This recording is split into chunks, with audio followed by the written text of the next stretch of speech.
yourself again. But it's the only way you're ever gonna learn. You look back and it's all in the past. I'm dwelling on that thought.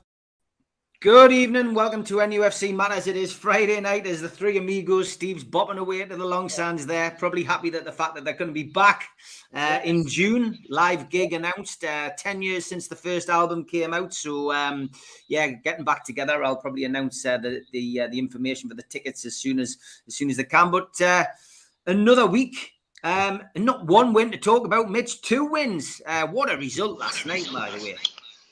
Superb last night. I thought last night was well organised. The graft that went into that, the work rate and the effort that they put in was superb. I just think, looking at the stats, I think they had twice as many passes as us, but it really didn't feel like that to me. I think we look measured, considered. And I mean, some of those lads ran their absolute legs off last night. And even right at the end, the late blocks and the late saves, superb. Absolutely superb. And once again, sitting at 2-1, and you felt reasonably comfortable. And that's a score I hate. I do not like 2-1. It's a horrible score. You lose usually on the edge of your seat a bit, but no, turned out an excellent performance yet again. If you told me we could have 4 points from those 2 games, I'd have been delighted. To come away with 6 is amazing. Yep. Steve, it's just gets better and better, doesn't it? Really, it's just been a fantastic week. And the trick is when Newcastle aren't playing well to still get results. It's that's what leaves you with a big smile on your face. That's right. I thought last night was the most professional of the recent performances. I thought that they managed the game really, really well. Mitch says that 2-1 is a scoreline he doesn't like. I don't like 1-0, Mitch, especially when it's 1-0 against us and we're having to clap. True. In years gone by, that's the one that's always sent my shudders when the first goal goes in. But no, I thought professionally it was probably their best performance. I thought, given the players that they had out, the injuries, the missing players, etc. I thought that Eddie Howe had everybody up for it. Introducing Bruno in the manner that he did, keeping it all quiet about a niggling little injury or little knock to Joe Linton. The fact that they're having to play on a Thursday night and we've got the Sunday to come and he's got the whole squad with him that's available. And others who are not available because they're injured, but like to wander around with their crutches and point them and get the living daylights of people with them in the face of Trippier, for example. It shows the team spirit that's built up since Christmas. Since the turn of the year, the change has been phenomenal. The momentum's behind the team, and Eddie Howe's just got them buzzing with a smile on his face as well. And it's brilliant, absolutely delighted. Yeah, fantastic, great result. I'm sure we'll have lots of people in the chat wanting to chuck points our way, but I do have a few which were chucked to us on Twitter. Some people who can't watch the show tonight, and I've got to go to Sid Stobart first, top lad. He says, question for tonight: have we seen a better debut goal, a better starting debut goal than that from Bruno last night, Mitch? You cannot really think of many better. I think maybe Tino, his first goal when he I don't think he knew what his legs were doing, let alone anybody else on the pitch. But no, not for me. And what a classy way to finish that.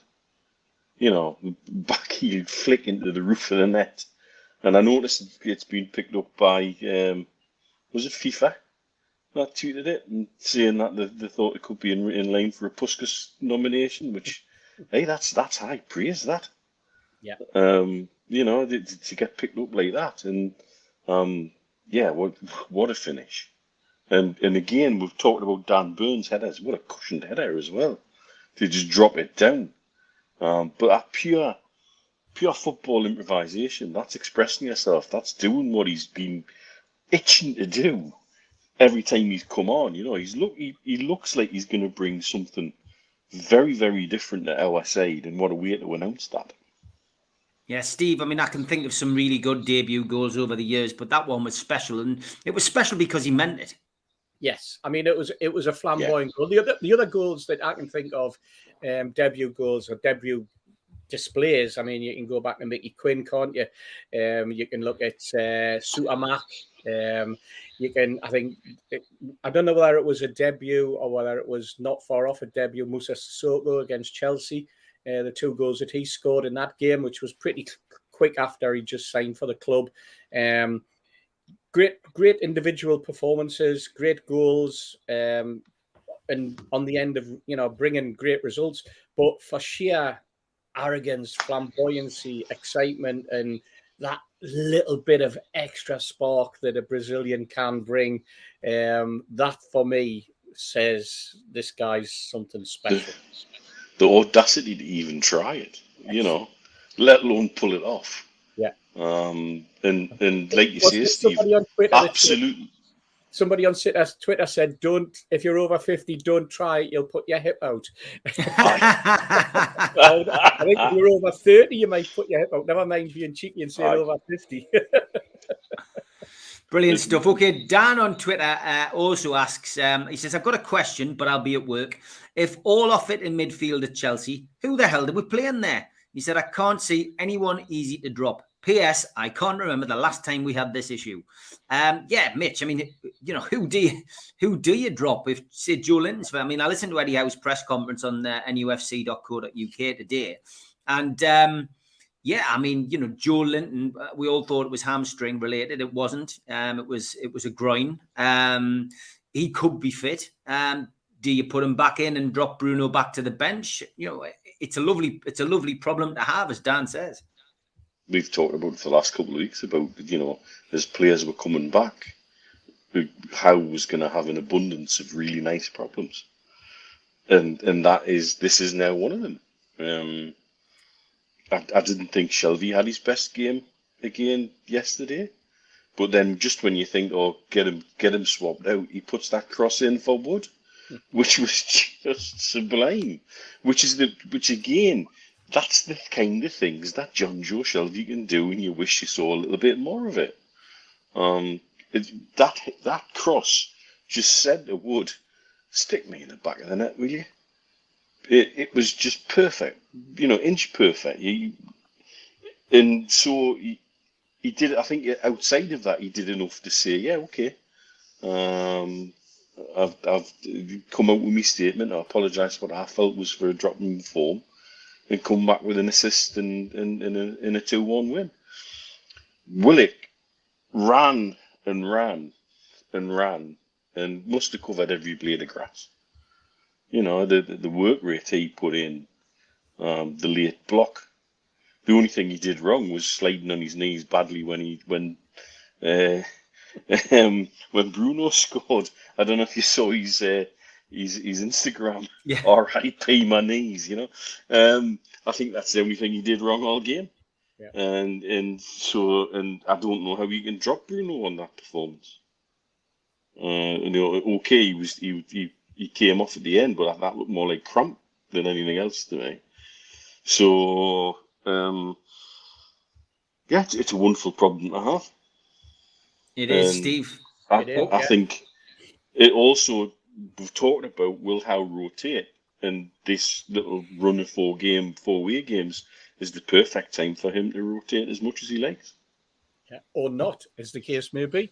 I think let's take John Joe Shelvey in the cross for the goal. What I liked about it was when the ball came to him, he looked up, and then he pushed the ball with the bottom of his foot. He pushed it that little yard ahead of him just to get it a little bit of traction, just so that it gave Wood the opportunity to see, well, there's a cross coming. I know the cross is coming, and I can make me move. And it's those little minutiae that make the difference between a good player and a very, very good player and an excellent player. And they're both brilliant players. And it's something that Wood was expecting, Wood was looking for, and John Joe Shelby knew he was looking for it.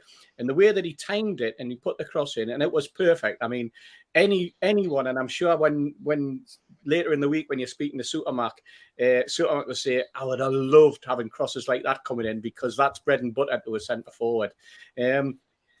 We always said that the first port of call for Eddie Howe in changing his midfield would be injuries. And little niggling injuries, you mentioned there, it was more a groin problem than a hamstring or anything like that. I don't know anyone observed, but with Joe Linton, quite often he seems to have problems with his hip. He seems to get knocks. It's often that particular area, the groin, the hip, that he struggles with in terms of getting treatment. He seems to get clattered an awful lot, and when he does go down, he seems to stay down.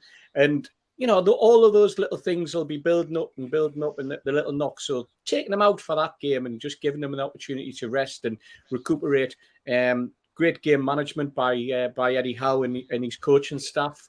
And these are the little increments that make the difference going forward and make the difference for the next sort of 2-3 games. Who do you leave out? You're right about Willock. He covered every blade of grass.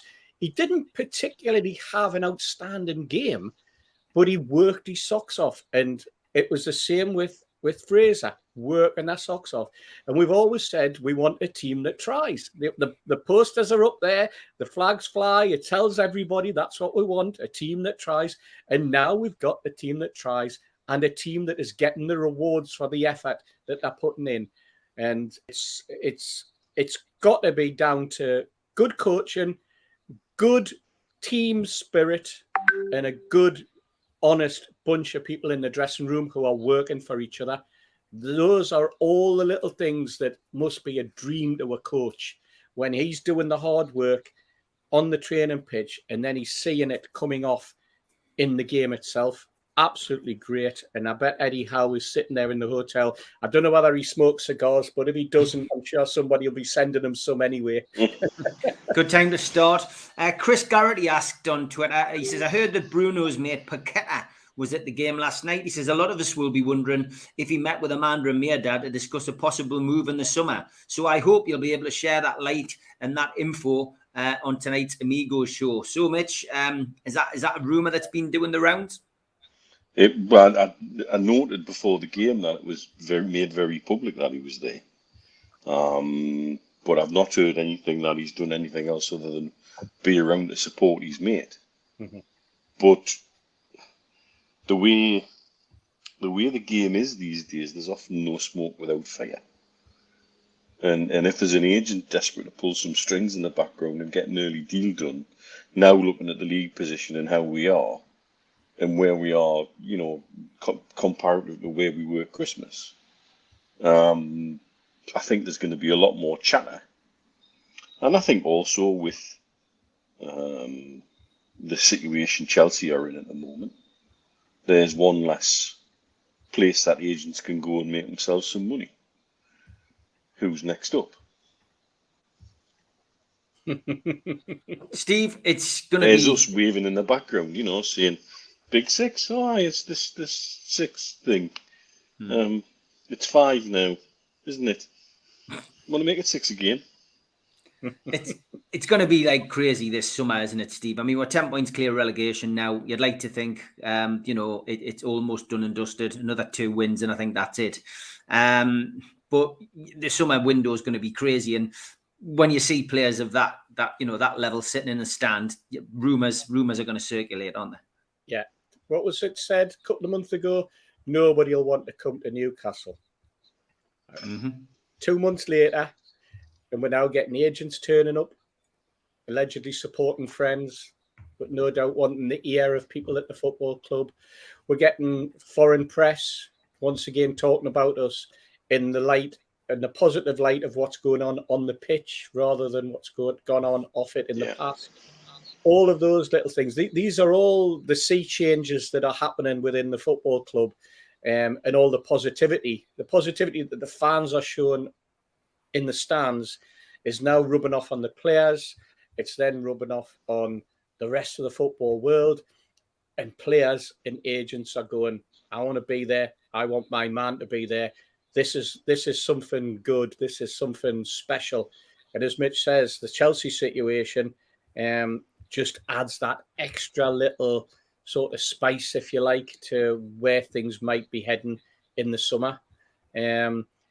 Will Newcastle go balls out and go for massive signings? Will they look and see how this squad has matured under Eddie Howe over the last 3 months? And will they use it merely as a stepping stone? Will they push the boat out, or will they consolidate? All of these are going to be interesting conversations that we're going to be having over the close season.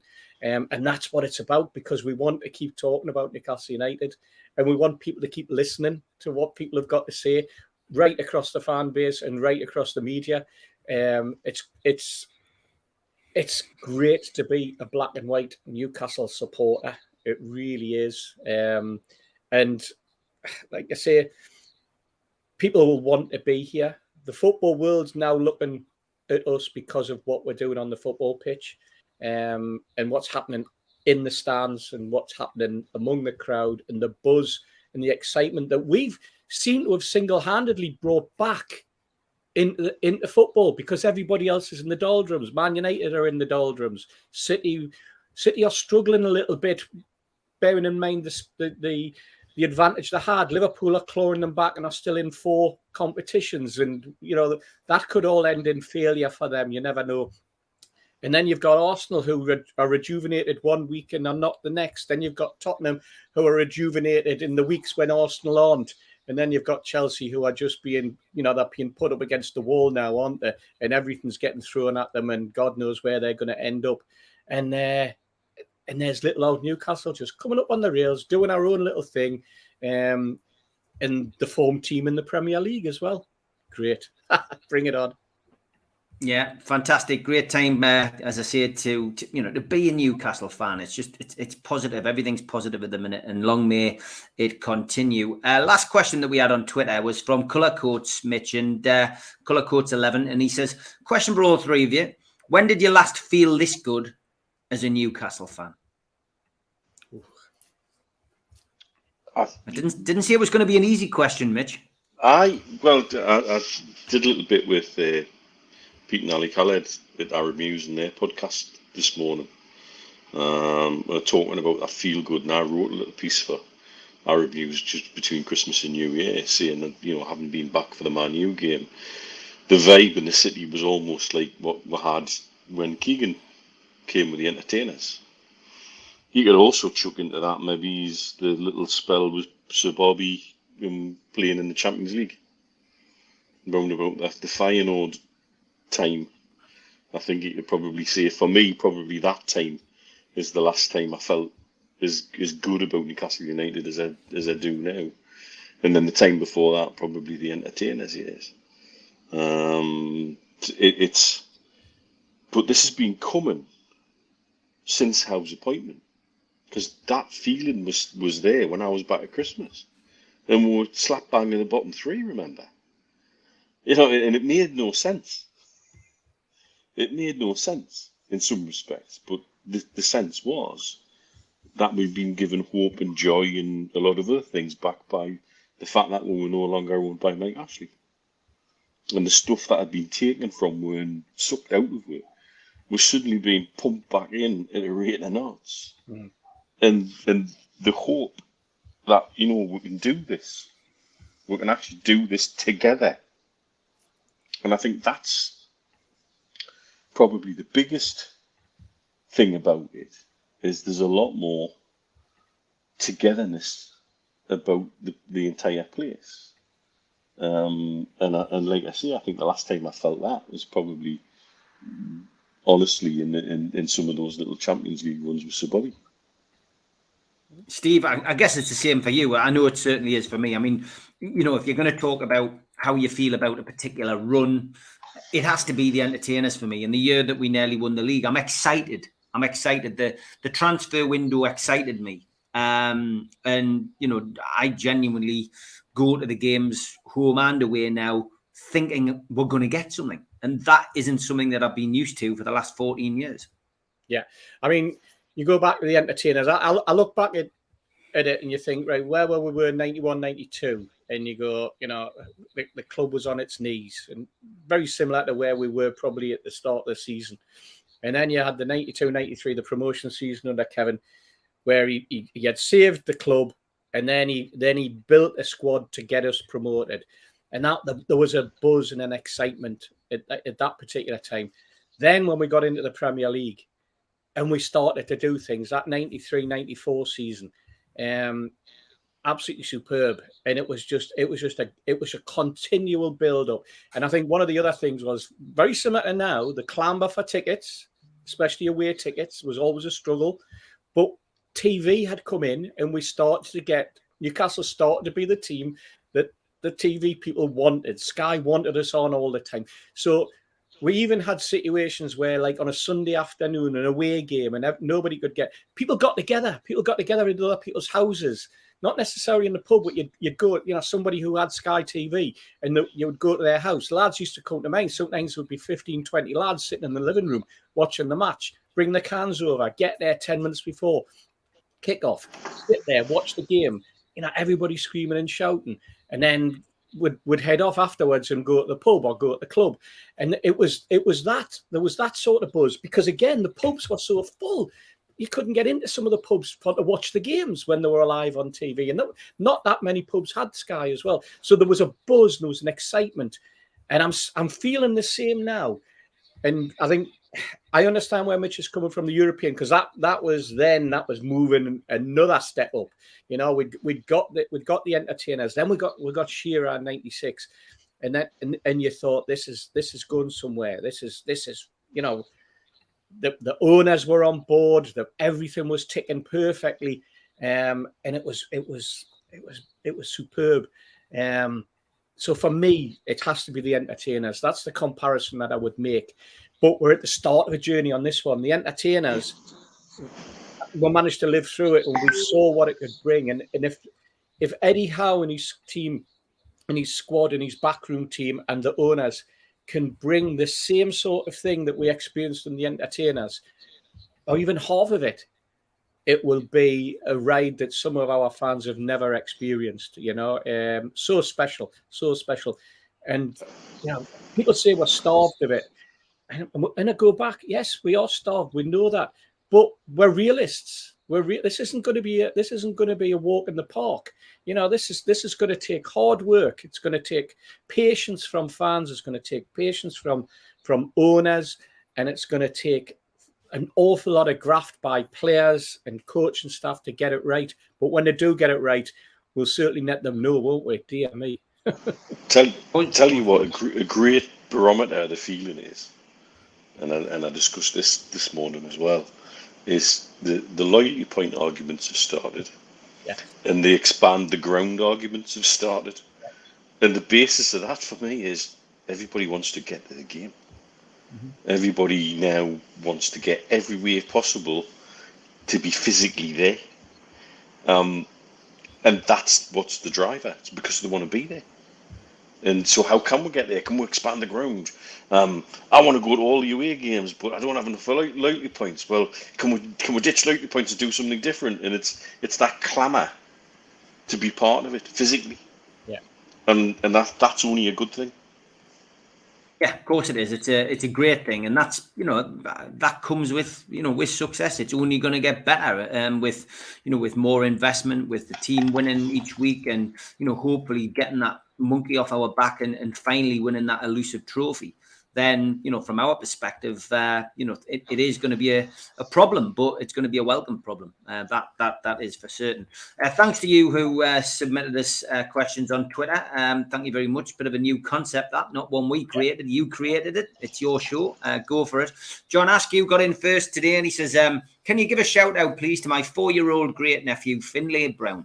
Before Brighton, his only previous game was the Cup one with Cambridge. He says, I was with him and his dad, Dunk, in level 7 of the Leazes, desperate for a goal and a possible win, and 2 came in 2 minutes. Brilliant. I got so excited, I lost my scarf in the 4th afterwards. Well, a big shout out to Finlay Brown. Yes, yeah, kiddo, you're starting on a fantastic journey, mate.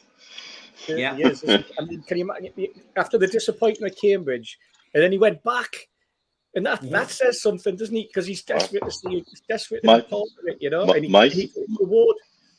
My Fantastic. first game was a home cup loss against bloody Chester, to Yes. courtesy of Ian Rush. So, he's in It good shows company. You can start off on a loss, but it doesn't mean you're going to be losing all them games. Exactly. I'm so glad that the young'un had a good time, because it sounds like he did.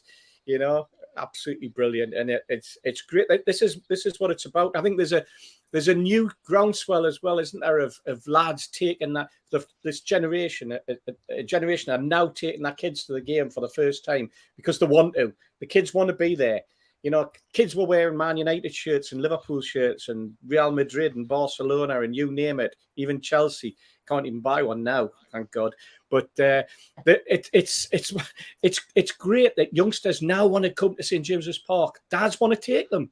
Dads didn't want to take them before because they didn't want to put them through the harrowing experience of watching dull, dour football. You know, now everybody wants to be there, and you're absolutely spot on, Mitch. You know, ground redevelopment, making St James's Park bigger. The brains will be ticking now, and I can imagine by the close season, me, Dad, and Amanda will have a dossier like that on their desk of ideas that have come from architects and designers and all of the building industry who want to get the four penneth in to say, this is what we can do. We can do this. We can do that. New, special, innovative ideas will be flying. And that's another exciting buzz. That's something else that's going to come in the next 4 or 5 years when we can suddenly have a ground of 60, 65, 70 or even more. The brains will be taking over and the brains will be finding a way to do it. At the moment, it's squeezing a quart into a pint pot.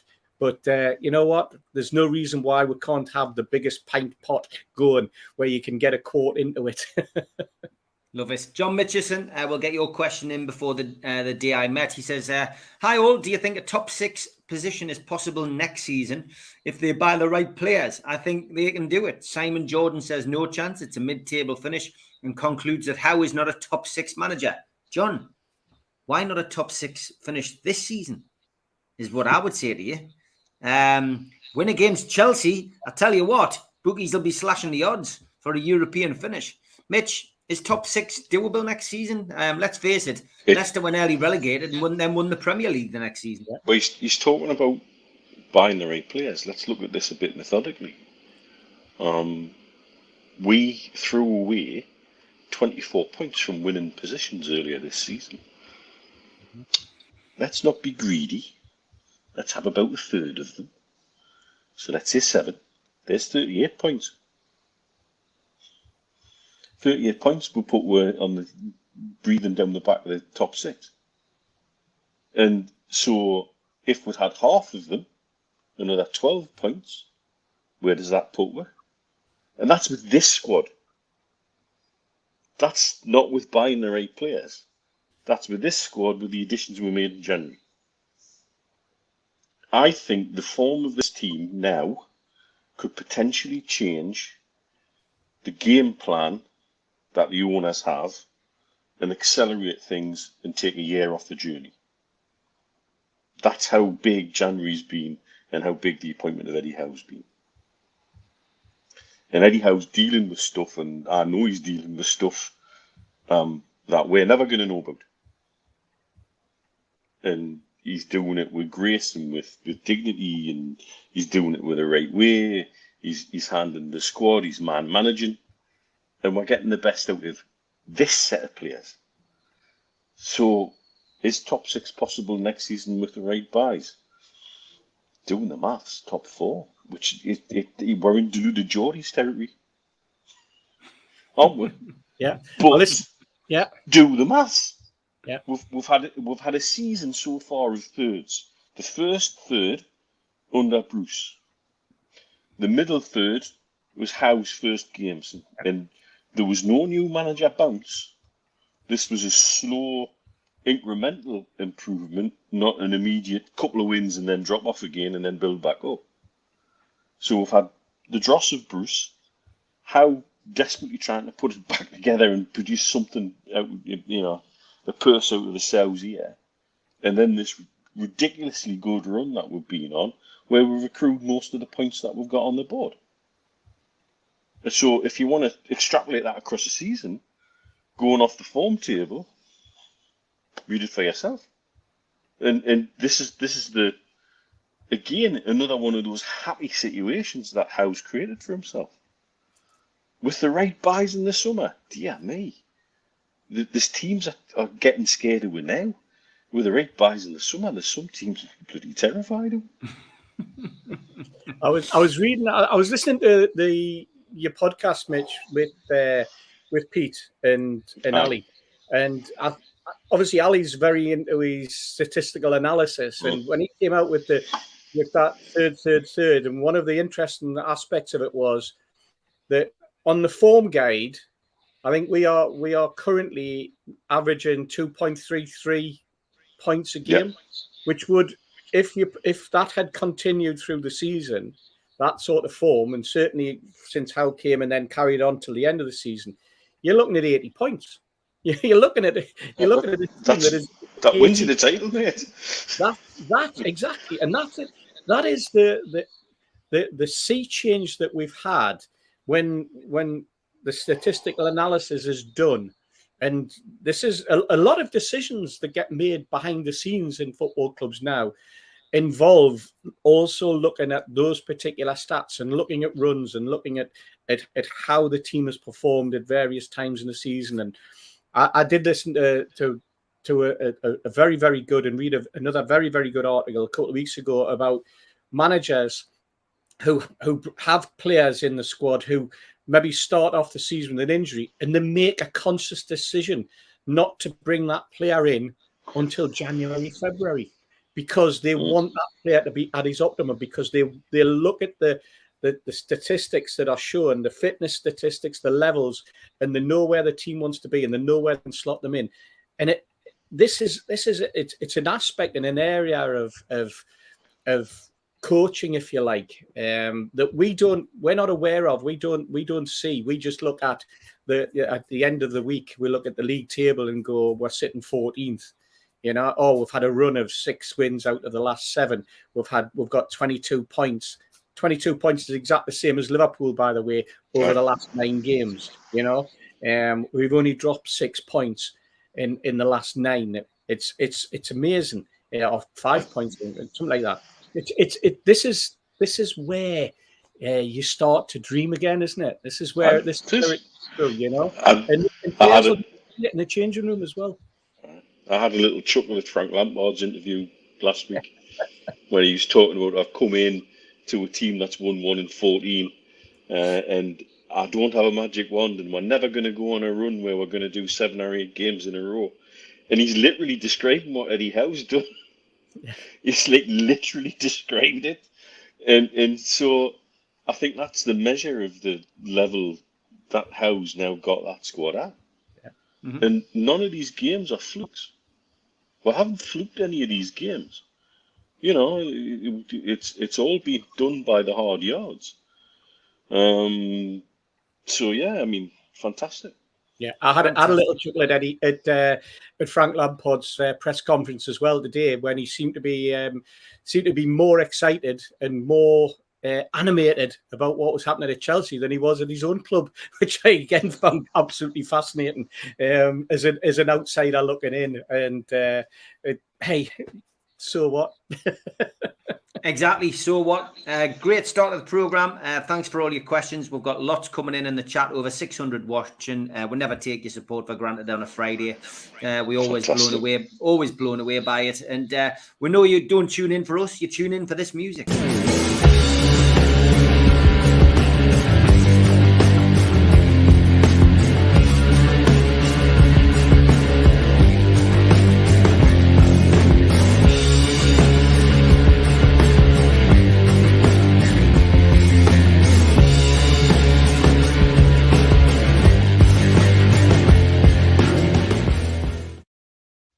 The day I met, where we ask you to send in photographs of you meeting Newcastle United players, past and present, or managers or staff, or the tea lady or the tea man or the tea boy or whatever. Send them in. Stevie Charlton, maybe he's got any photos of him. I'm talking about him this week. God bless him.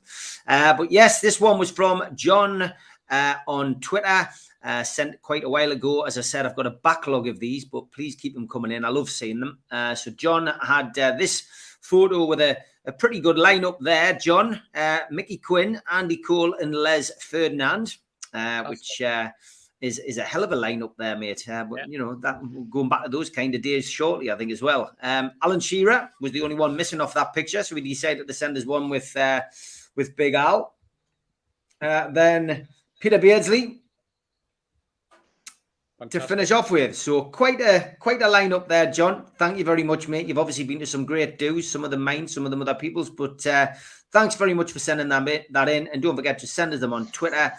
Stick them on the Facebook group, and we will pick them up and show them in due course.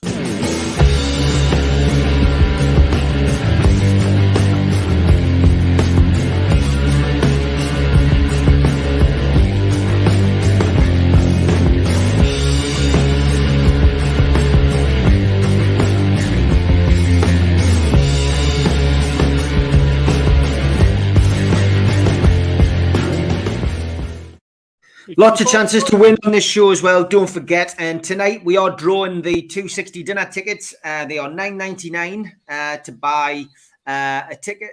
Chance to win 2 tickets for the Alan Shearer dinner at St James's Park.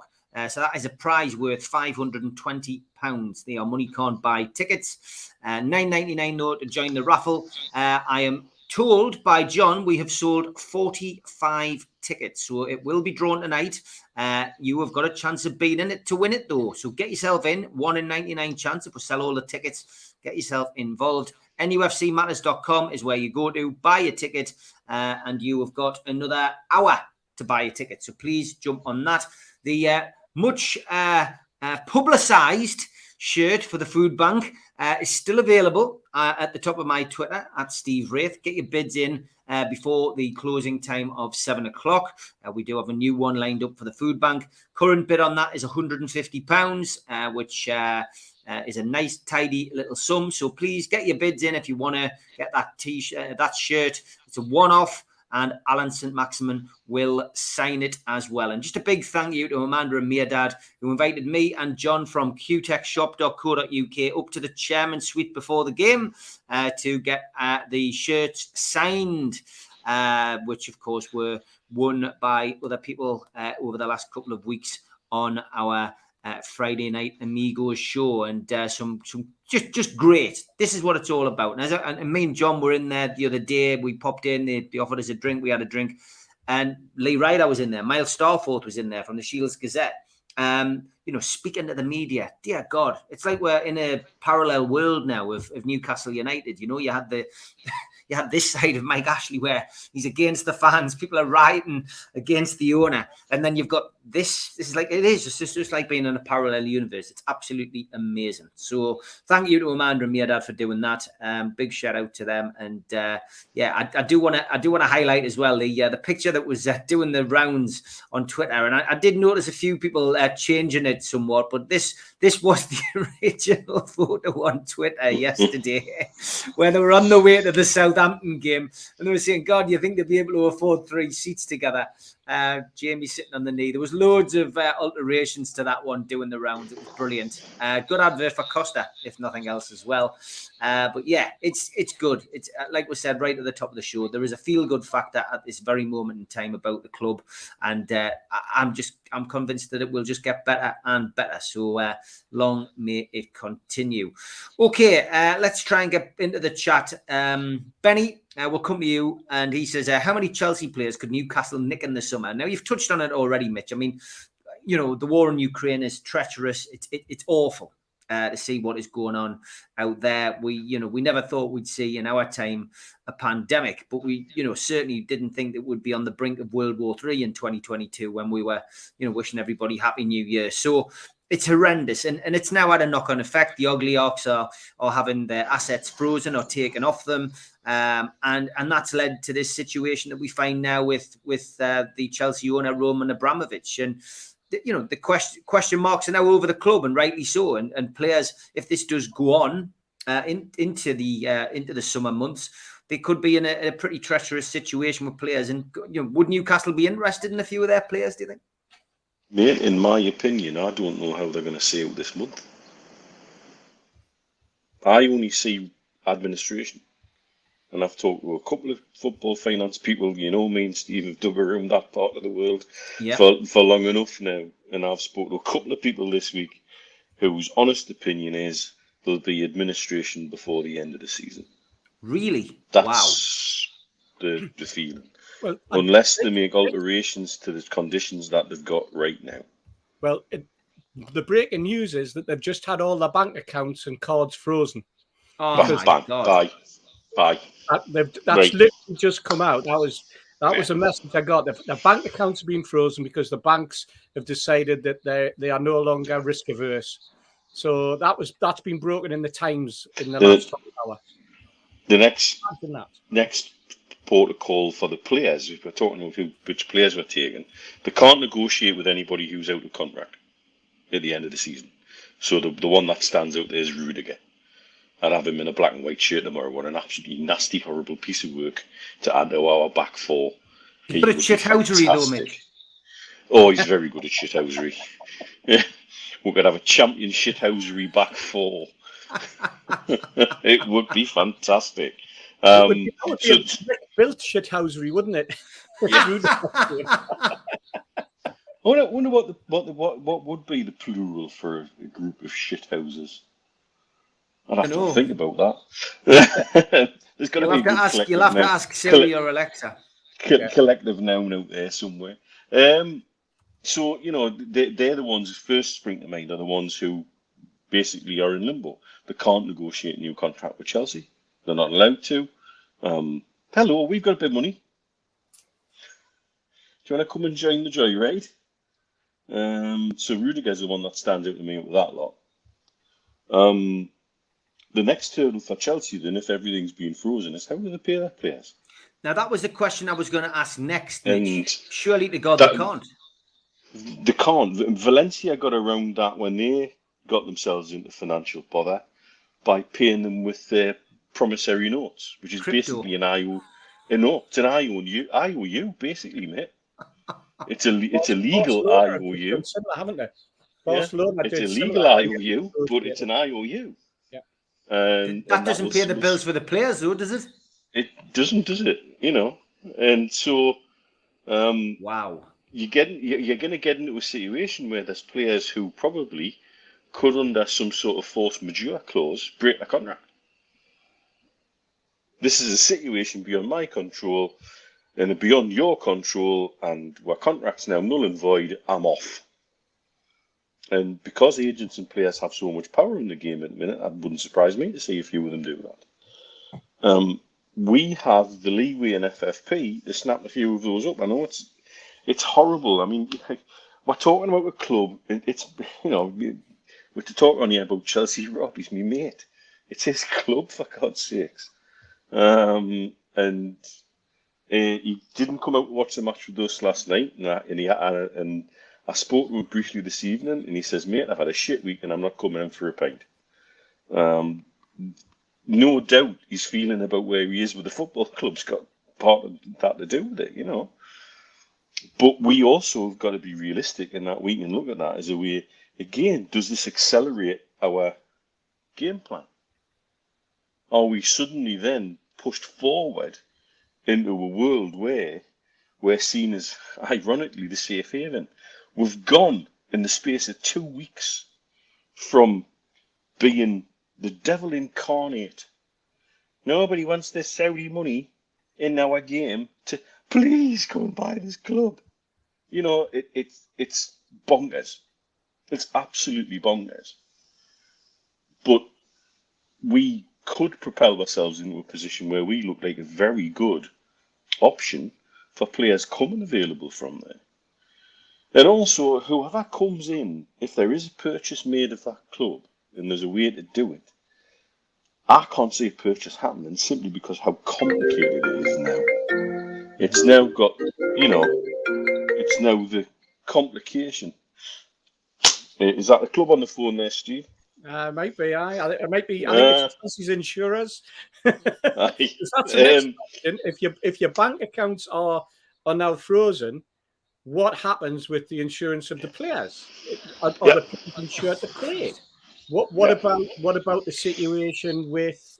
Is the Premier League going to have to step in and pay the players on behalf of the club out of potential TV money? All of these things. I mean, it's a They've got sponsors now, isn't it? Jumping out left, right, and centre. If they can't sell tickets for away fans, they then are in breach of Premier League rules by not having away fans in the ground. And again, it's circumstance, but they're breaking the rules. Yeah. It's not just a mess. It's more than a mess. It's so much more than a mess. I can see that club being utterly dismantled. Wow. And everybody I've spoken to this week, all the finance connections I've got, all the people close to the Football League and the Premier League I know, the only word they're consistently using is administration. That is unbelievable to think that Chelsea could go into administration because of this political situation that we find ourselves in. It is absolutely mental. It is. It really is. Watch this space. This isn't a chat show about Chelsea, of course, but we have to talk about it. And somebody did ask.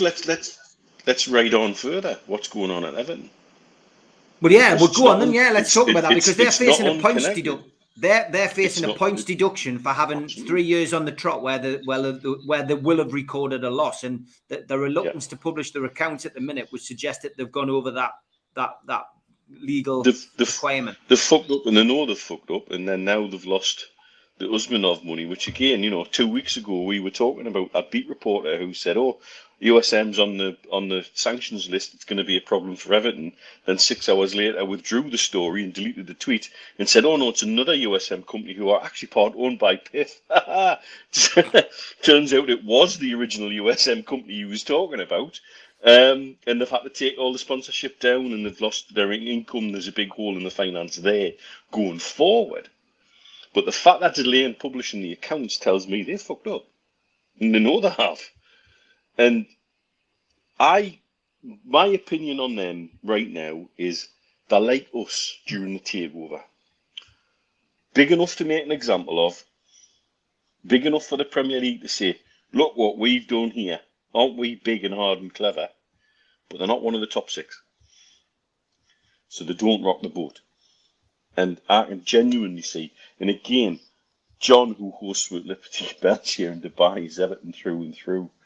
And I feel for him. He's fallen in and out of he's fallen in and out of love with his club in this last season more than he's probably had at hot dinners.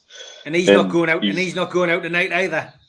No, well, and poor bugger, and he's now genuinely looking at this thing, and yeah, we're going to get points deducted here. We're going to be made an example of. And could so it be delayed till next season, that Mitch?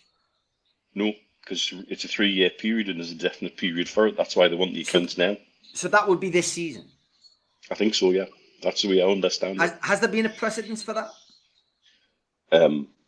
If you look at nearly every one of the teams in the Football League who've been deducted points for financial irregularities, yes. But not in the Premier League. I don't know, can't remember of anybody getting deducted anything in the Premier League. But it's how do they then, going forward, also plug this hole of empty Russian money in their accounts going forward as well. As John said to me a couple of weeks ago, we spent £500 million and got worse. And that's what's happened because they're fudging decisions at board level, left, right and centre, because you've got, again, an unusual little board structure there where there's probably too much heart and not enough head coming into some of the decisions. I still say appointing Rafa was a footballing decision that was probably right, but with your head you just thought no, and so be it, and all that seems to have happened since they've appointed Lampard is they've gone from losing 1-0 to losing 4-0, and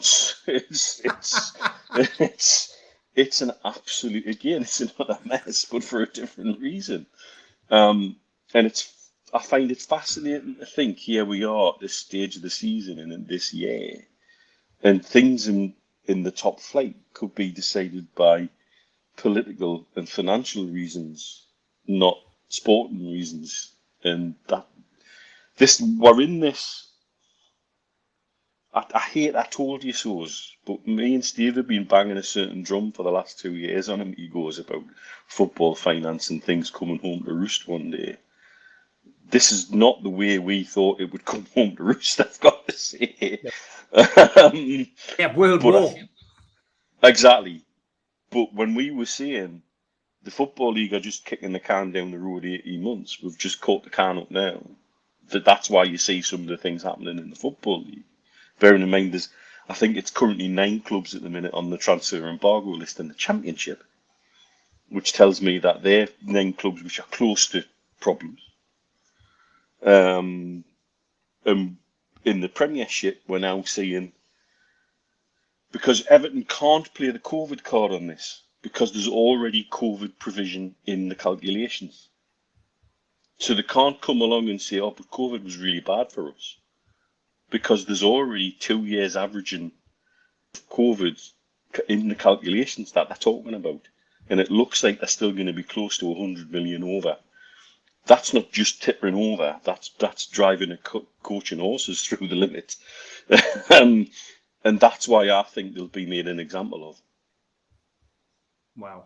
Unbelievable. That's an interesting point on the screen there, Steve. You know, again, there's so many of these questions to answer, but Chelsea, how on earth are they going to pay for the policing?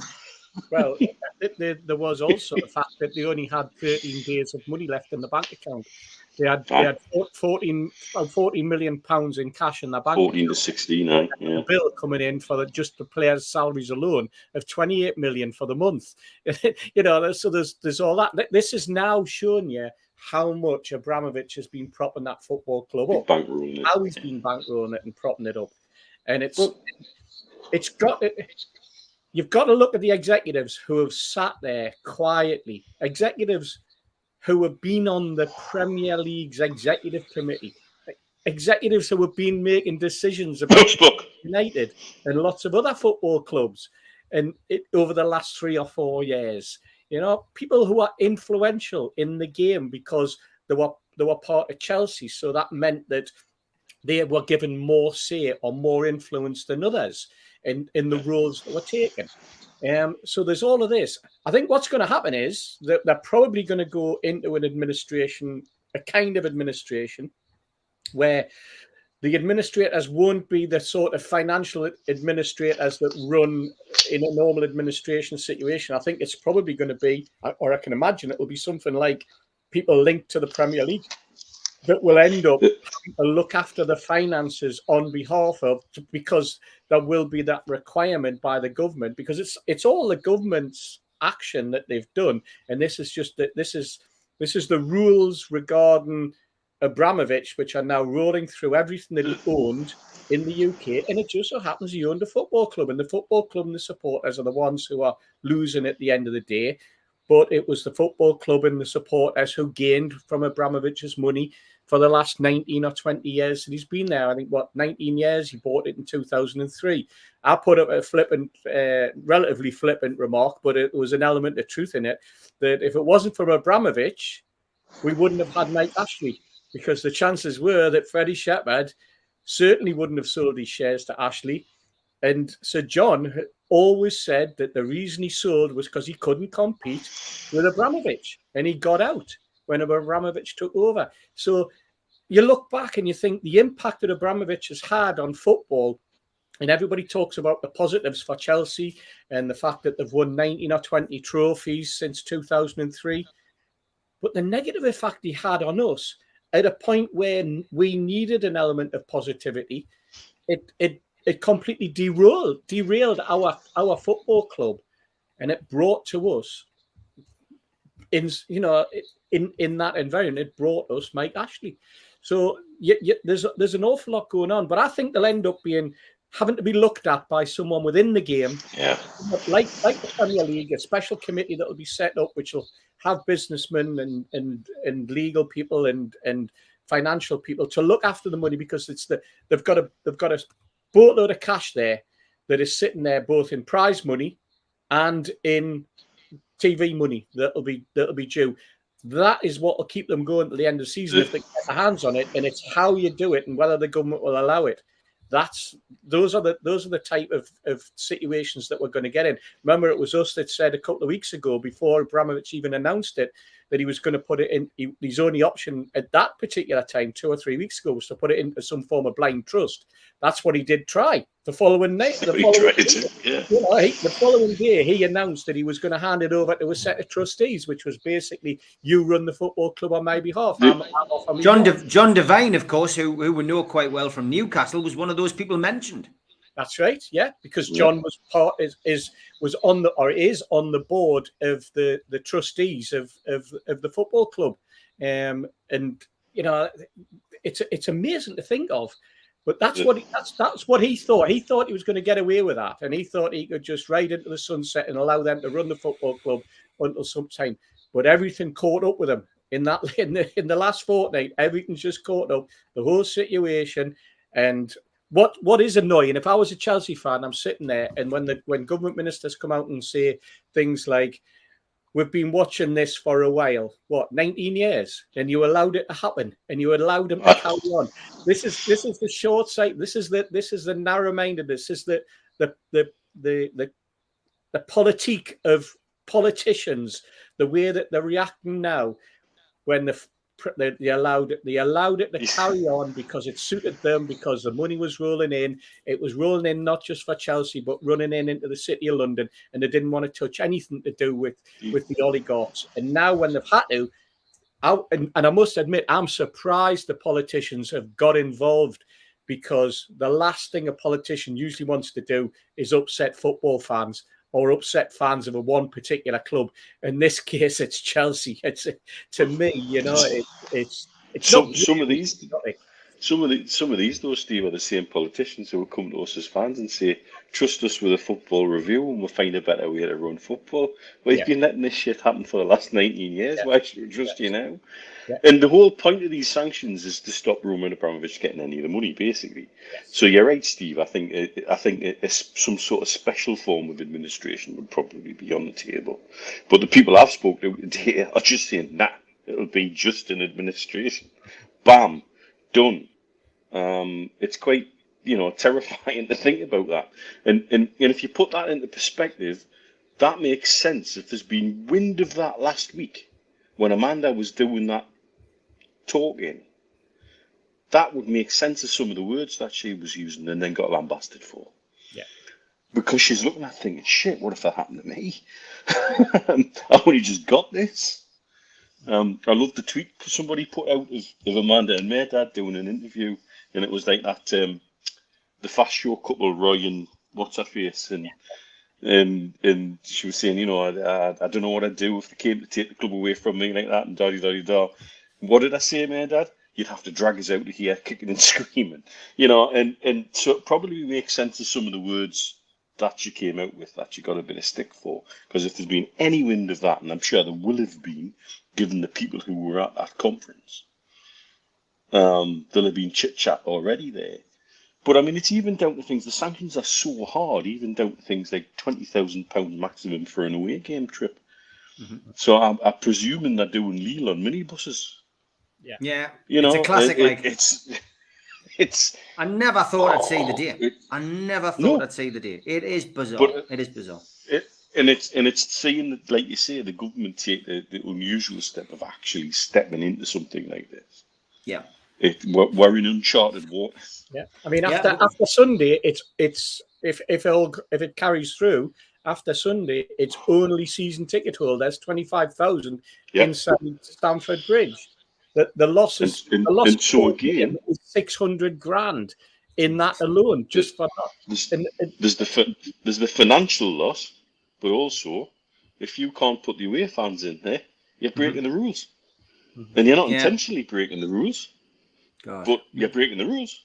Unbelievable list, guys. It is. It's unbelievable. Halfway through the show, time to give a shout out to the sponsors. Thanks to Spider VPN for all your internet security. Google Spider VPN. They are the boys to trust. And you can find them at the top of your Google search list. Thanks to Nathan and Gareth. And thanks for them for coming on board with the Shearer Do as well. As have skipsandbins.com. They've taken the table. But big shout out to the lads down there, Scott and the boys. Telephone 0800 25 45 25 3. Email inquiries at skipsandbins.com. Website www.skipsandbins.com. Easy contract free and pay-as-you-go waste collections. Thanks also to L&G Family Funeral Directors 0191 389 7245 and to Garden of Healing Dispensary, CBD, hemp and cannabinoid specialists, www.thegohd.com.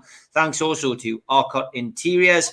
They are your kitchen specialists found on Heaton Road, and you can also find them at the top of the Google search list. Thanks also to qtechshop.co.uk, the makers of pool tables and snooker tables in Wallsend, Newcastle, and the guys who run our website, nufcmatters.com. Thanks also to Cleekai. Meet the new game over screen. Drop into a Clearrun device near you, available on Apple Store and Google Play, and you can also find that at clearrun.game. Thanks to Jab Signature and to Media Arts. And if you want to subscribe to the channel, well, hit the Newcastle Legends logo. And if you're a subscriber now and you're a new subscriber, then you will get a free car sticker, courtesy of Q-Tech, something that they are bringing in as we speak, hot off the press. So you can apply for it by getting in touch with John at Q-Tech. So just email nufcmatters.com and your car sticker will go on the back of your car and you'll be able to promote NUFC Matters. So there it goes. Existing subscribers, you will get one. Just email John at nufcmatters.com. But please subscribe. Hit the subscribe button. It is cheap to do. It's free. And all you need to do is hit the subscribe button by clicking the Newcastle Legends logo in the bottom right-hand corner. And that's it. Subscribe for free. Hit the thumb up, though. Lots of people in the chat. All the moderators tell you to hit the thumb up. Please do it. 695 watching at the moment. And only 137 people have hit the like button, hit the thumb up. So please hit the thumb up. It does it. You can do it for free. It does do us a big favor, and it gets more and more people to come and watch the program, which is great. Drop into the comments box to speak to like-minded Newcastle fans or to post a question. We do 7 shows a week as well. It's all free content, so please subscribe and please hit the like button. We are also available as a podcast on iTunes and Spotify, and the rest usually goes up 24 hours after the show. You can also become a cult member by going to the website, nufcmatters.com. You can pay a £25 one-off fee. You get a scarf, a cup, a pen, and a membership card, and you get entry into our monthly draw. If you're fancy and you know what to do with a QR code, put your camera over the top of this. It takes you straight to the membership page, and that is it. You can become an NUFC Matters cult member. We also support the food bank. I mentioned the t-shirt earlier on. You've got half an hour left to bid on that in my Twitter account at Steve Wraith. There's no games for a couple of weeks at home. The food bank won't be outside St James's Park. Austerity is hitting the northeast like it's hitting everywhere at the moment. Rising food bills, rising electricity, rising gas, water rates, council tax, you name it. Everything's going up apart from wages. Sounds familiar. We've been there before. But the food bank people need the food. So NUFC fans foodbank.co.uk. If all you can put in is 20 pence, put 20 pence in. If 700 people put 20 pence in tonight, that's going to make a hell of a difference to a few families in the northeast at a time when they need it. So please, NUFC fans foodbank.co.uk, make a donation today. It does help. Anything will do. I think that's about it on that. Don't forget the Shearer Do, please, 260dinner.co.uk. You can go to the website direct and book tickets. It is selling rather quickly, believe it or not. That ticket price hasn't put many people off, and people do want to go to that one. It's a big dinner to celebrate Alan's career, so please get yourself along. And the monthly quiz, which John does, where we give you a selection of pictures. The prize for this one is 10 free tickets into the Shearer draw, which will be drawn tonight. So here was your first clue. Saba and a picture of the Tyne Bridge. We already paid respects to the woman who took the photo. Second one was this. During his professional career, the player in question played in every outfield position bar goalkeeper. Third one was this. Tulsa Roughnecks, 1981 to 1982. And tonight's fourth and final clue, and the answer needs to be put in the chat, and John from QTech will pick out the winner, is the player suggested was named in the All-Star Select 11 in which World Cup year? So we're not looking for the name of the player. We are looking for the year. Which World Cup year was he selected in the All-Star Select 11? So answers, please. John will let me know via WhatsApp who has won. Do you know, Neil? Do you know? I do. He does, okay. Because as I know who the player is. So. Well, that's good. That's good. That's a head start, isn't it? Well, yeah, good stuff. So John will let me know. I'll give that a shout out at some point. In the meantime, it is time to go through our tweets of the week.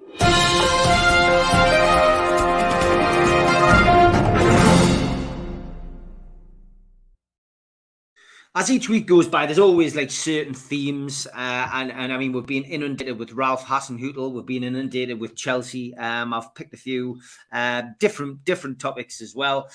This one was a couple of weeks ago from Chris Allen. He went, "How times change," and there's Miguel Miron on his Instagram putting "no day off," which I thought was brilliant. Yeah, no day off. Yeah, God. The West Brom players don't know themselves at the minute, though.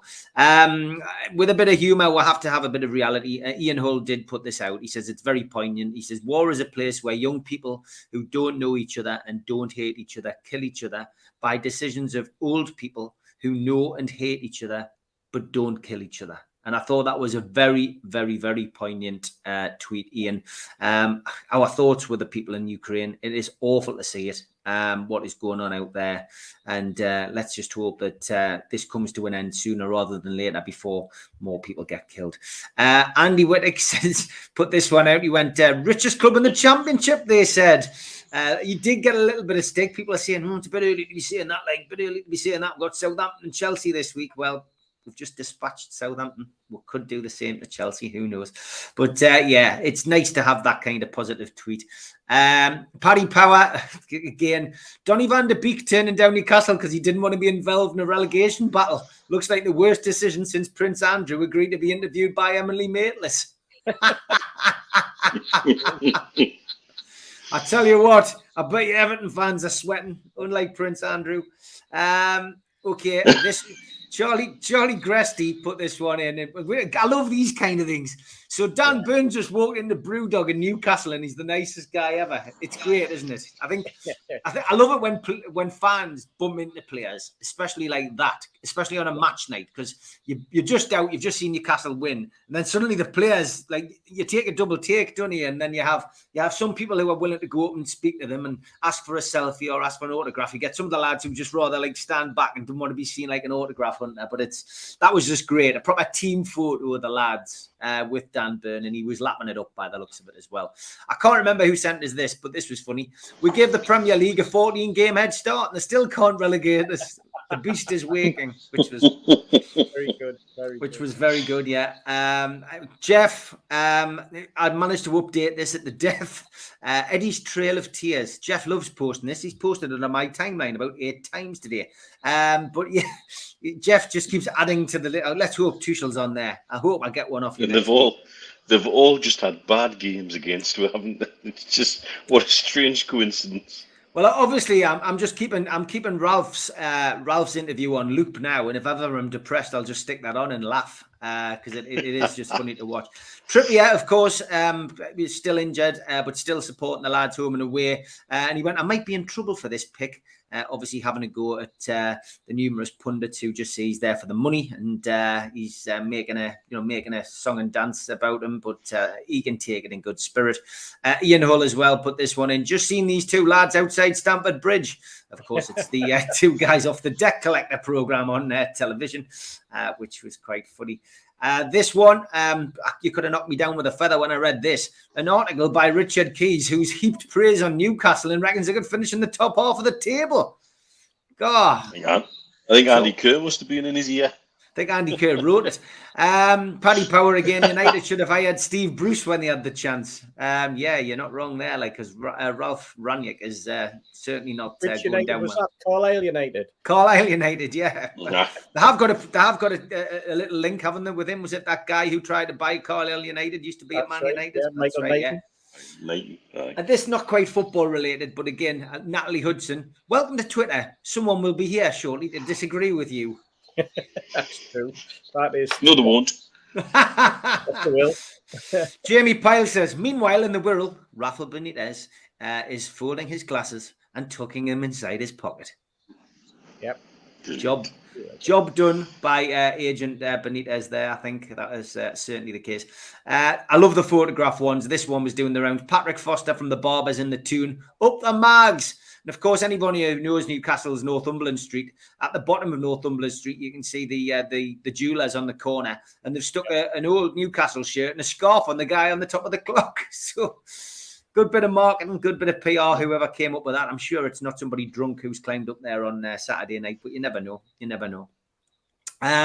Paul Dalglish, I got sent this one as well. Chelsea FC travelling on the mega bus. Branding required. Yeah, that's me mate Johnny Melrose. Brandon requires very little adjustment. It's true. Brilliant, Johnny. Brilliant. This one from Critical Thinking. Pat Murray's original tweet. Chelsea without Roman Abramovich. I've seen various incarnations of that. Mitch, don't laugh. George Bateman sent us this one. Arsenal went 1-0 up and so did this geezer Syrup. It's a classic, that, isn't it? Brilliant. Harry is an experience that. But yeah, I mean, I've got to be honest, like, I haven't zoomed in on that, right? But it just looks like a bit of carpet. Yeah. Did somebody stand on his foot and just come up like a wheelie bin? That's what happened. That is weird. Simon Logan said, look at Big Dan Burnman. Lovely to see him celebrating with his two sons.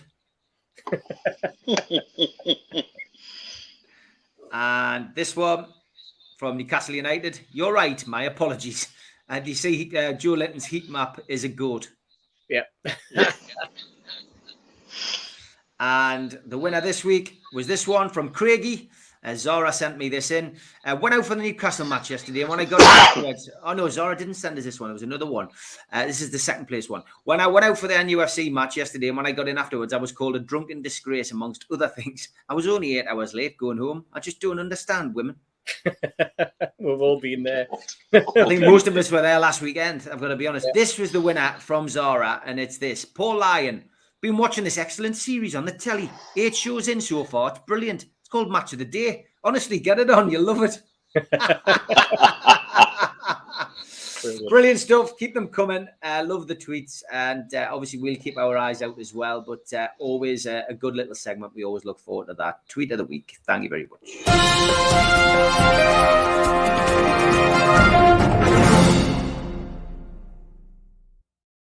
We should have a regular segment where we say, Mitch, what are you drinking? Because some people in the chat tend to ask you. Now, I might have missed it because I haven't been able to delve in the chat as much tonight. So, Mitch, what are you drinking?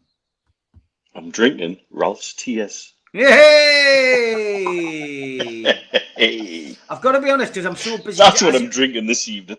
As you know, when you were in the office, when we did the Christmas one together, you obviously are both now aware of what I have to do to run the show and run do everything. So, you know that I'm listening to you, but I'm also trying to get other things set up and ready to go. But I knew there was something written on that and I couldn't quite make out what it was. So now I know. Very good, mate. Very good. As people know as well, we do like to have a little bit of a laugh on here. And we have a resident snooker player who comes up with a few crackers every week. So it's time for Elliot Slesser.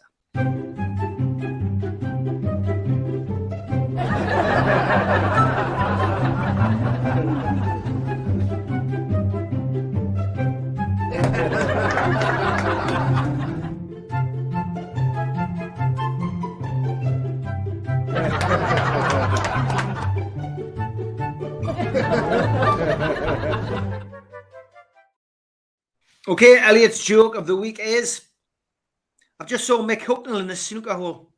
He missed a simple red. Oh, dear me. Brilliant, mate. Brilliant. Thank you. Get us another one in for next week, and we will get it up, and we'll give people a laugh or not, depending on their sense of humour. Boom, boom, says Jeff. Basil Brush. Get your picture and get your picture ready with Tuchel, mate. Get your picture ready with Tuchel.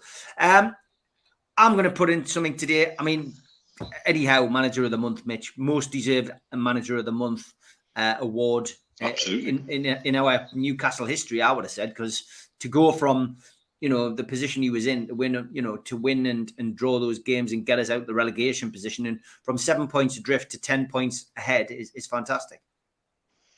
And the measure of the man for me today is the picture he insisted it was used was the picture of him with his entire backroom staff. Yeah. That's the measure of him, because that's what he's saying there. He's saying, I can't do this without these guys. And that's the way he's running the whole show. It's you're all in or don't bother. You're part of this group, and we're going to take this group forward, and we're all in it together. And that's the feedback I got from a couple of things on the Saudi trip. That was, again, a little bit of criticism about why you going there and you're risking criticism, da-di-da-di-da. My understanding, having spoken to a couple of people basically inside the dressing room, the bonding on that trip was just ridiculous. It was a hell of a trip. And we did things as a group, and he talks about the group, and he still talks about the group. Bearing in mind we've got players involved who don't have squad numbers anymore. You'll still see them on the training pitch every day. They're still part of the group. They're still contributing to the training behind the scenes. It takes somebody special to motivate people like that. I'm hearing even Dwight Gale is back on board big time at the moment and sticking some shifts in training, which is phenomenal for someone who made it clear 3 or 4 months ago he was here to pick up a wage packet. This is all testimony to Howe at the top of it, but he won't stand there and take all the glory alone. He wants everybody to know, I do this because of these guys. And that's what he's establishing in that dressing room and in the backroom team. Is it's a collective deal. We're all in it together. And if you're not wanting to be on board, doors there. Doors there. And so he earned it. Oh, God, has he? Because like we said before, we didn't get a new manager bounce. We didn't get that at all. And in fact, there was some people getting a little bit jittery after about 5 or 6 games. Yeah. Yeah, you were, Steve. But equally though, those were questions that were, I think at that time, quite right questions to be asked. Oh, yeah. But when are we going to see this come through? And so he's earned that big time. And again, it's a little bit like when we were talking last week about Fraser being nominated for the Player of the Month, and why not Joe Linton? It's because Joe Linton's rise has been a slow and steady one. Fraser, because from the outside looking in, nobody's really talking about him, just suddenly, boom, appears on the scene. And like, again, coming back to the podcast I did this morning with Pete and Ali, I can't remember seeing a picture of Ryan Fraser with a smile on his face prior to Eddie Howe coming in. And now every picture I see of Ryan Fraser, he's got a big bloody daft grin on his face. Mm-hmm. And he's happy and he's doing stuff with Dan Burn. They're apparently deliberately making sure they stand next to each other in certain places for photo opportunities because they know everybody loves it. I mean, little things, that's stupid, it's daft, and it's wonderful. It's a football thing. It's the kind of thing you do with your mates on a bloody coach going up. It's that kind of camaraderie that he's building. And again, it comes back to the man at the top and how he does everything. And he's earned that award in spades. The numbers speak for themselves. We are the form team. I think we might actually be the form team in Europe. I need to check Check that though. We are level. I think we're level with. Are we level with Barcelona and Liverpool? I think they're the three form teams on 22 points. That's absolutely ridiculous. Yeah, I think that level from where we were at Christmas. That's absolutely ridiculous, preposterous, really. Yeah. See what's your take on it? I mean, it's the most deserved one in recent history, anyway. Yeah, absolutely. I think it's also a testament to the players that he's brought in.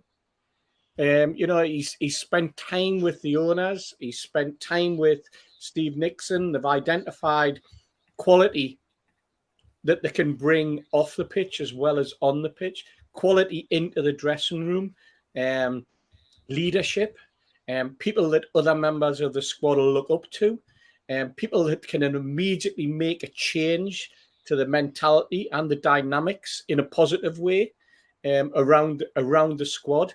You're talking about Dan Burn, you're talking about Trippier, you're talking about Matt Targett, who is famous at Villa for being an almost ever-present. A player who doesn't get injured, a player who's obviously super fit, a player who can just slot in and be someone that you're going to get a 7.5 to an 8 every single week from, and that in itself brings confidence to the teammates. Having Dan Burn alongside Schär has made Fabian Schär look a better player. Look, the player that we remember when he first came, the player that would step forward and move into a more offensive position and take shots, a player who was not scared of getting into the box, a player who lost his way under Steve Bruce. All of these, it's the little things, the professionalism of having an England international, a player who's gone away and won the championship in Spain and then come back and is able to bring that back with him. And that mentality, a European mentality, something he's picked up from a very, very good European manager and Simeone. All of these little things, all these little dobbers, they're down to Eddie Howe, and they're down to the quality of his observations and the players that he wants in the changing room. And it's also down to the players themselves, that they are now willing to graft. They're willing to see the bigger picture. They're willing to see that they're on a winning run. And the reason you're on a winning run is because you're putting the effort in and you're listening and you're working together.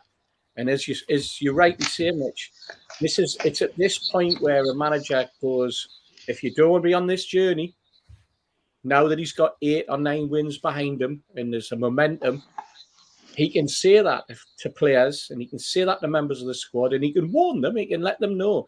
If you're not buying into it, then you're buying out.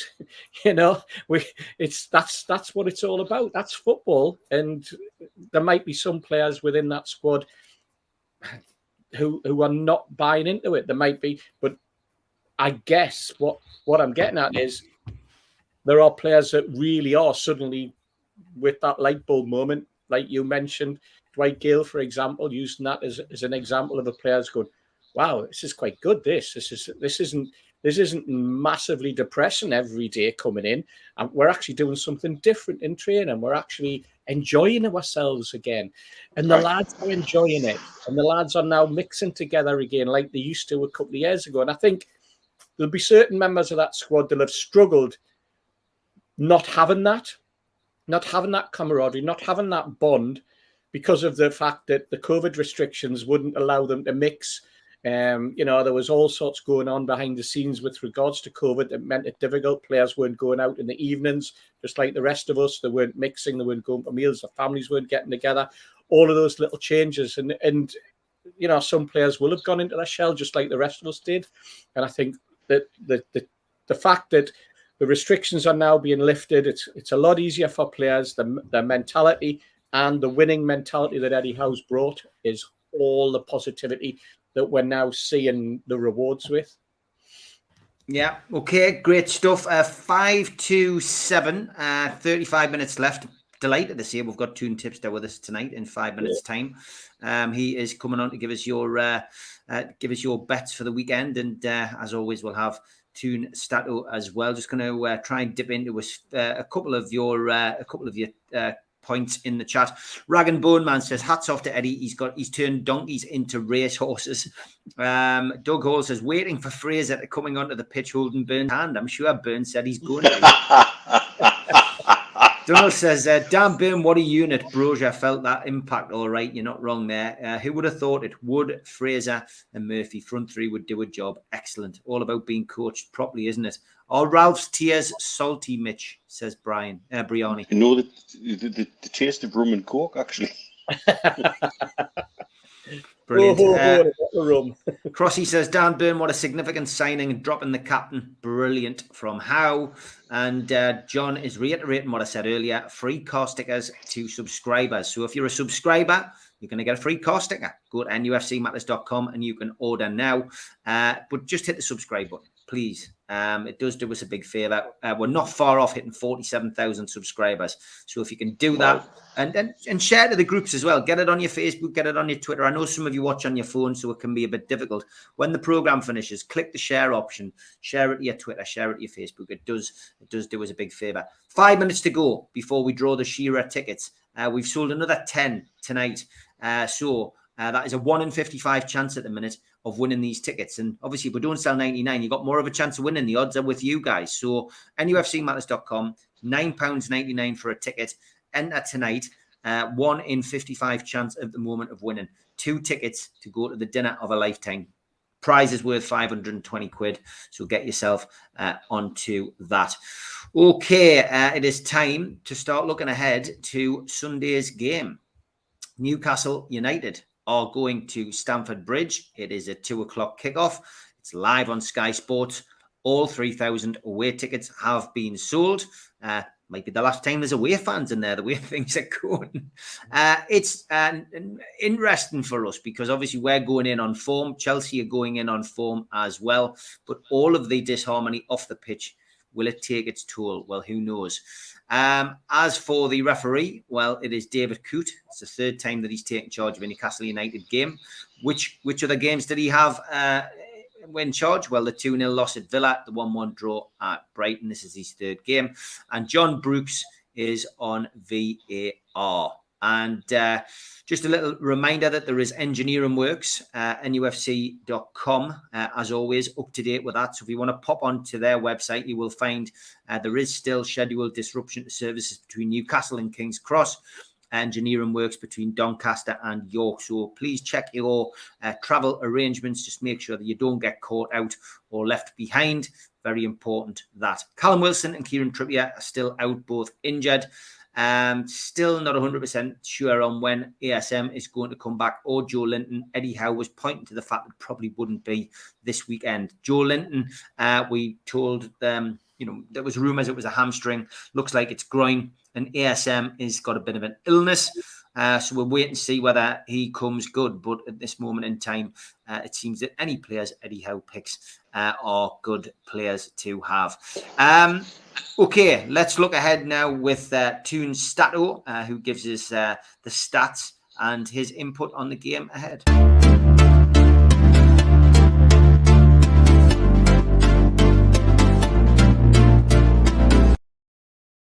Hello amigos, what a joy it is to do stats these days for Newcastle. We're simply flying. In 2022 only Liverpool has more points in the Premier League than Newcastle. Liverpool has 22 and we have 20. As all of you know, we are 9 games unbeaten now with 6 wins and 3 draws. We managed to accumulate 21 points in the past 9 games versus only 10 points in the first 18 games of the season. It's a complete transformation. When it comes to away games, actually we are about to play 4 away games in a row for the first time in our Premier League history, and the win yesterday was the first out of the 4, and it was our 3rd away win in the current season, with which we beat our worst performance so far in away games. There are 4 seasons in the Premier League that we registered only 2, and as I said, we have 3 already. Bruno Guimaraes and Chris Wood were the big heroes yesterday alongside, of course, the rest of the team. Bruno became only the 5th Brazilian to score for us after, of course, Mirandinha, Claudio Caçapa, Joelinton, and Kennedy. Actually, the only Brazilian who didn't score for us in the Premier League and played, I think he has 6 games, is Fumaca back in the 99-2000 season. Chris Wood scored his 18th header since the start of the 2017-2018 season, and he has the most headed goals in the Premier League in this period alongside Dominic Calvert-Lewin. Miguel Almiron came late in the game yesterday, and this was his 100th appearance for Newcastle. He has 84 starts and 16 sub appearances. The funny stat about Guimaraes and Wood was that they became respectively the 159th and the 160th player to score for Newcastle in the Premier League, which makes Newcastle the club with most different goal scorers in the league alongside West Ham. They also have 160 different players scoring for them in the top flight. Chelsea on Sunday.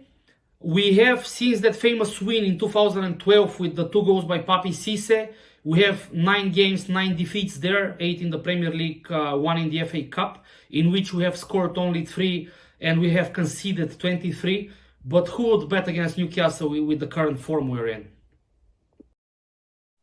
Great stuff as always from Tune Stato, and thanks, mate. Good luck with the impending delivery of your child. It's certainly going to be this week. I think it could have been today, but we didn't get an update today. So good luck, and hope everything goes well with that, Andre. Sending our love and best wishes.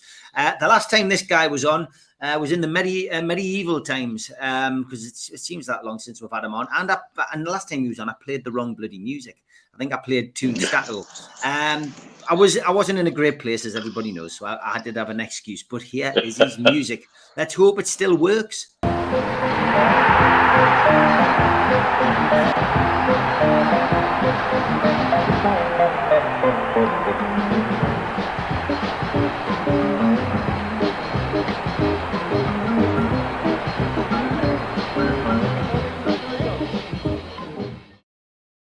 Well, hey, he is back.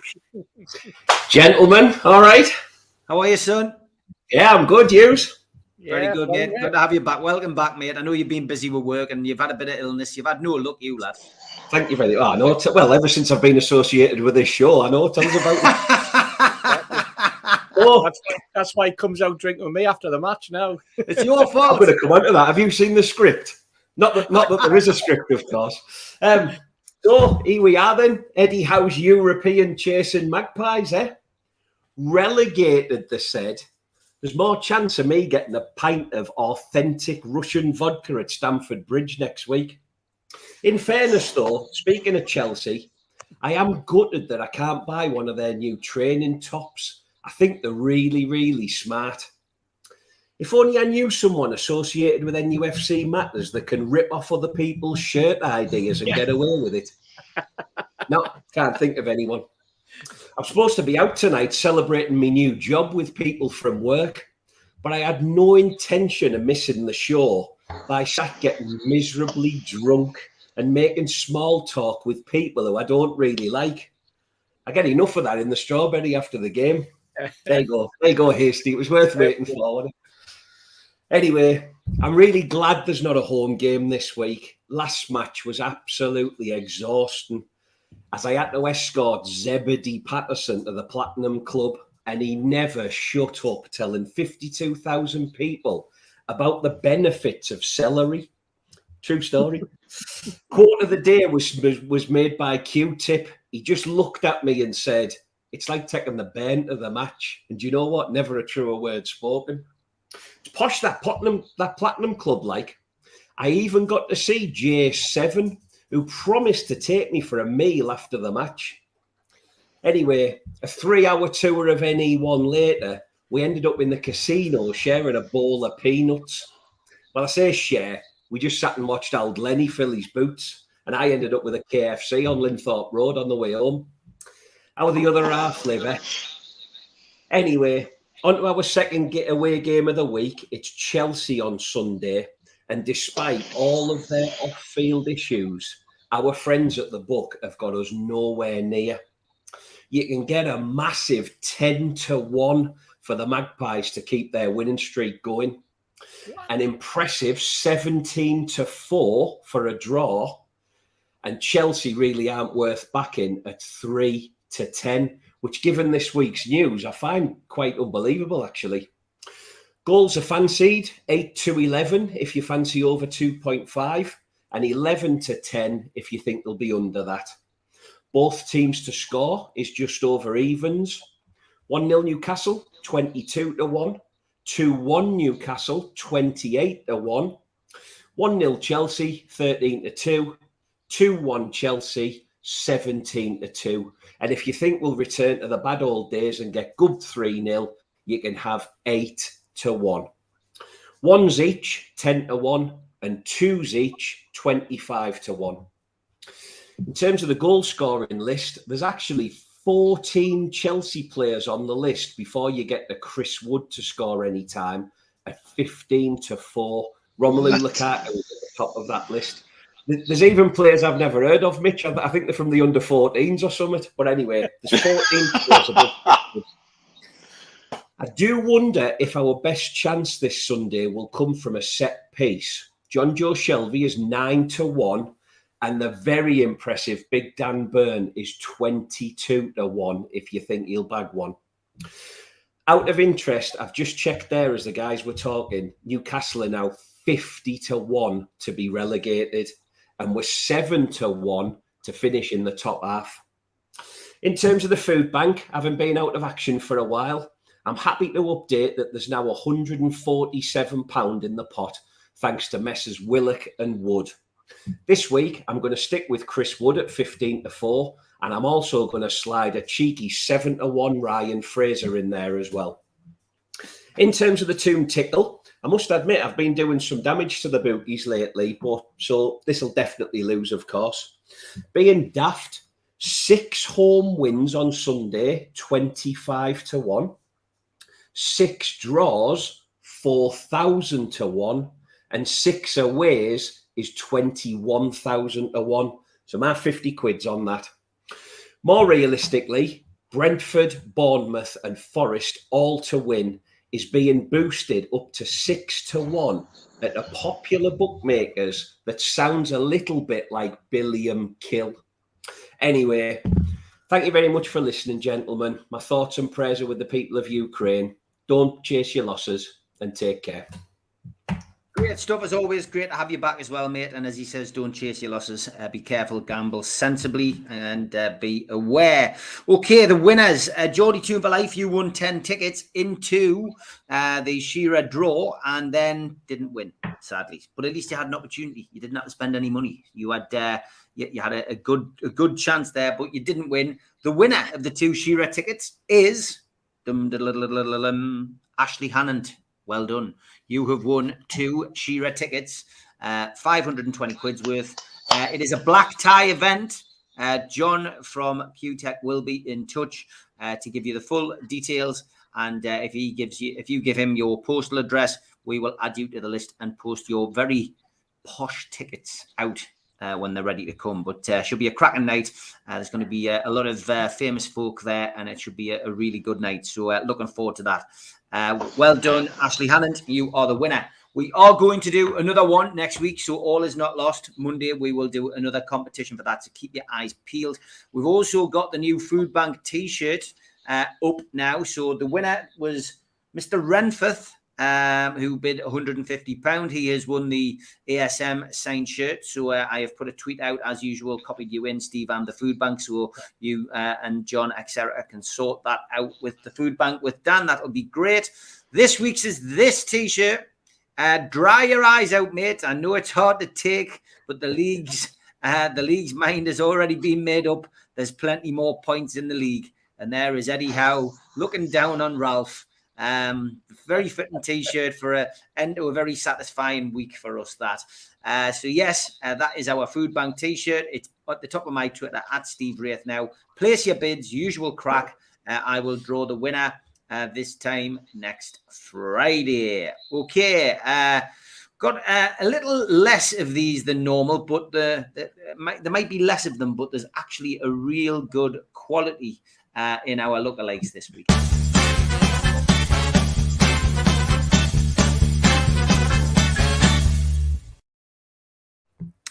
Okay, thank you to Hayden Walton for this one. Steve Adams and Jason Momoa. Separated at birth, chaps. Yeah, definitely. It could almost be the same bloke, but that was really good. Yes, we got off to a good start there and must have known that he was back. Ian Earl says, Toon lookalike Hercule Poirot and the Toon tipster. This came to me in a dream. I know what you're thinking, and yes, I am worried, he says. So he must have known you were coming back. I didn't hold that back, so that did come. Again, this is brilliant. From Alan McKenzie. This is the voice of the Mr. Ons. This week's lookalike, Mikel Arteta and Captain Black from Captain Scarlet. Brilliant, that. Brilliant. It's brilliant. And even it's just the angle and everything. So brilliant one again. I mean, there's so many potential winners.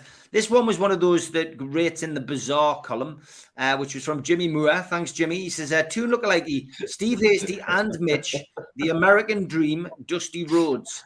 And I've got to be honest, I think I've just woken up and got out of bed when I got this one from Jimmy. So there's Steve Hasty. There's Mitch. And then you combine them and you get Dusty Rhodes. Brilliant. That is good. Well, that is a different way of doing it. But I did like that one. I've got to be honest, I giggled with this one from Jeff. Stu Toby lookalike. That tickled me. That is very, very like Stu Penman. You do realise now, Jeff, that is in your house. You're gonna have to wrap that up and give that to Stu for Christmas. Ketch says Graham Potter after 1 month without Dan Byrne and Dan Ashworth. Brilliant. Ian Beale, aka Adam Woodyard, of course, on EastEnders when he was going through his homeless times. This one was again from Jeff. A Hasty Toby lookalike. So again, Jeff, if you've got a collection of these, again, I think Jeff should bring this in and give you that for Christmas, Steve. I think you would really appreciate that. You can keep it. It's all right. It'd look lovely on your sideboard, Neil. That's fine. It'd look lovely on your sideboard, Steve. Thomas says, lookalike Miss Marple and Miss Marple. That's good, that one. Yeah, I can see where he's coming from there. Roy Hodgson and Miss Marple. Yeah, we've seen that one before, I think, as well. Tom Dixon. Oh, Tom, you always get a cold sweat when Tom's in town, Steve. But he didn't go for you on this particular one. Karen Carney and Andy Carroll. That's a good one, mind. Definitely. Yeah, I think Carney's probably scored more goals in recent years as well. Tom also sent this one. Chris Kamara and Lionel Richie. Yeah. You can see that one. And then he sent this one. Harry Redknapp. And he said The Wizard of Oz. Well, it's actually The Cowardly Lion, Tom. Yeah. It's not The Wizard of Oz. But yeah, that is a good one. He's even got the same frown on his face. So that was good. Well done. And this one from Tom. John McCririck and Glazier. Well, Glazier. Malcolm Glazier. Yeah. Okay. So again, another good one. This one was from Ugly Camel. Toon lookalike before and after. Meth, crack, heroin, and then Man United.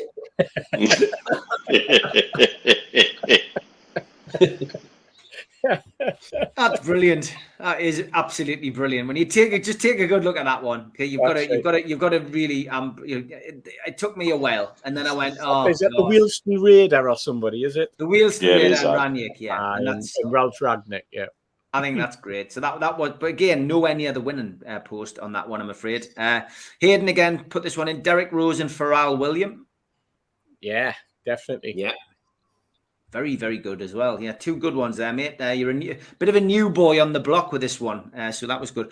I'm not going to say who put this in because he was worried. He was worried that it was going to get. He was worried he was going to get trolled if he put this on the line. But this, this was sent to me by email, and he says that's John Joe Shelby, and it's like it's somebody on a catwalk. But yeah, I mean it could be anybody bald. Definitely a good one. Could be you. Could be me. Steve the bloke looks a bit like Harry Kane, so that's my Toon lookalike submission for this week, says Lee. Yeah. Does a little bit, yeah. I think whenever you talk about Harry Kane, I always think of that policeman one we got last year. That was really good. The police officer. We haven't come close to that. Jeff put this one in. Daz, who washes whiter as Captain Black. Daz, of course, from Loaded, with a pretty similar look there. And this one was from Sutty, Modric, and Gail Platt. Yes. Helen Worth, of course, who plays Gail Platt on Coronation Street. And this one from Sam Chipperfield. Has Steve Hasty been to Specsavers? Can you pout, Steve? Can you pout? Yeah, if I can see that. Yeah, bit of eyeliner on. What do you mean you can see it? And Bit of eyeliner on. Crazy. Here's the top two. Tom Dixon in at number 2 with his usual jibe at Steve Hasty.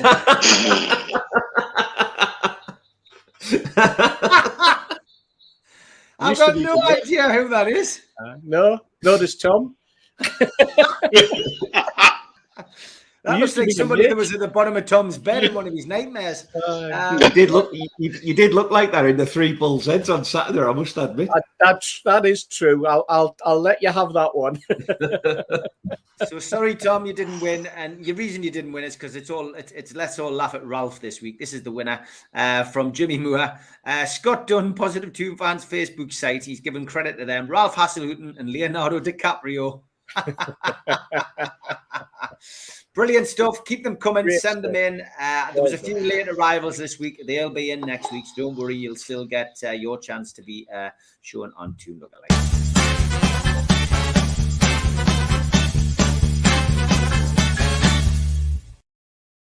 And Jeff, after seeing Tom's Steve Hasty picture, put change your prescription, Tom. Mark Byers put my alias is Ashley Hand. Send the tickets to Arkansas. Cheers. So there we go.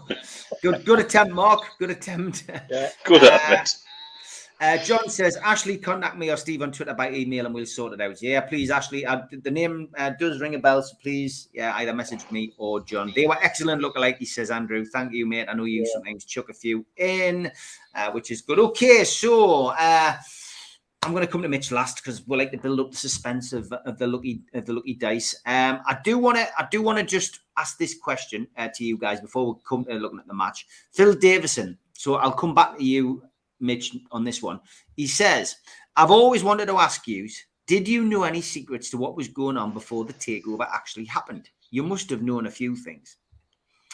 Phil, yes, we did. Without going into it too much, Liam Kennedy is writing a book about it. And that book will come out in August. And I'm going to publish it for him. And that will give you an A to Z of what happened in the build-up to the takeover. So, yes, we definitely did. I think that's probably the best way to answer it. And buy Liam's book because it's going to be a bloody good read. But yeah, I mean, we did, Mitch, didn't we? We didn't sit here and wax lyrical about things that we didn't know.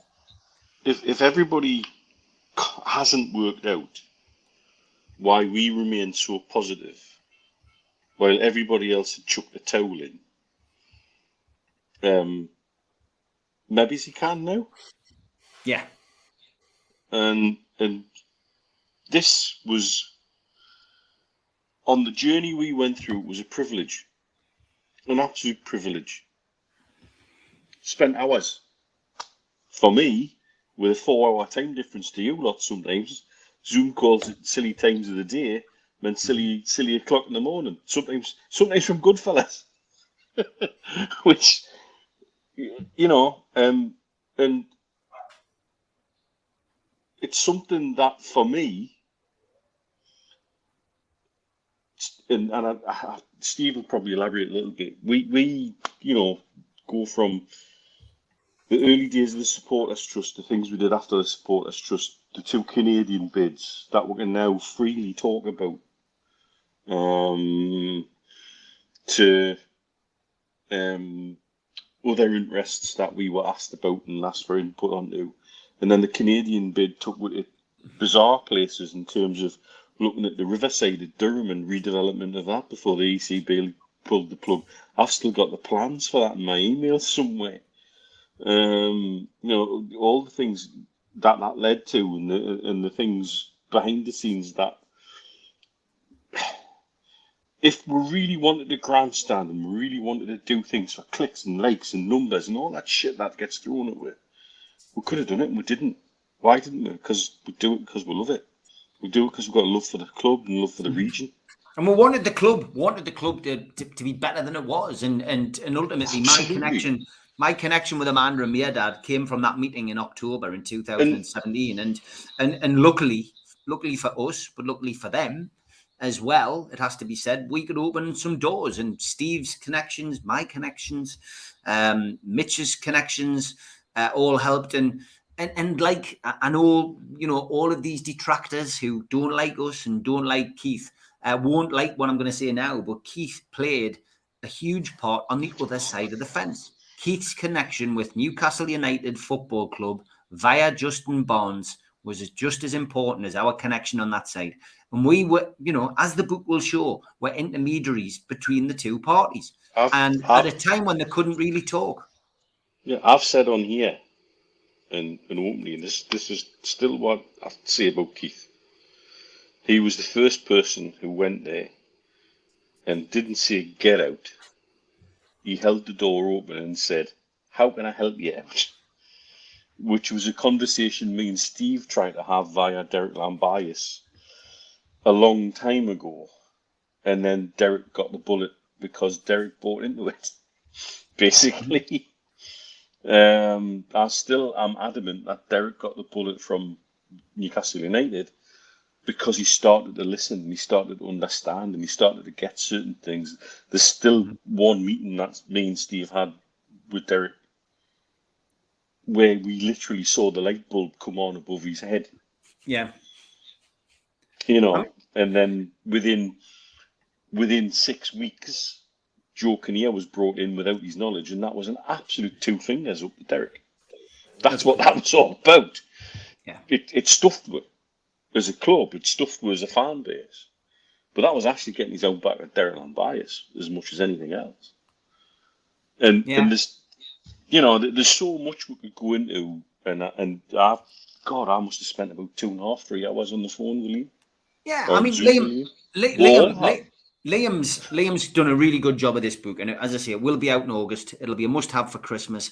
It's not a book to stitch anybody up. It's not a book to praise anybody to the hilt. It just gives an honest account of what happened, and without going into too much detail, that's it. I mean, it's as simple as that. When the book comes out, you will see and you will read and you will take out of it what you will. And yeah, people are saying, didn't you change your mind? Well, yeah, but there was that. We'll go into that in the book. There was a turning point when I was pretty much down. And don't forget, I was still speaking to the owners. I was to what is the owners now. I was speaking to those people. I was simply reporting back what the feeling I was getting from them. And at one point, on more than one occasion, it was on, then it was off. It was on, it was off. When you all thought it was off after the meeting at the Curry House, I knew it was still on. Little things like that. We take you on that full journey. That book will be. I'm looking forward to reading it myself. And it goes through the whole scenario. But we don't want to say too much more. We don't want to spoil it. But yeah, that is the answer to that question. Exactly. It's under padlock.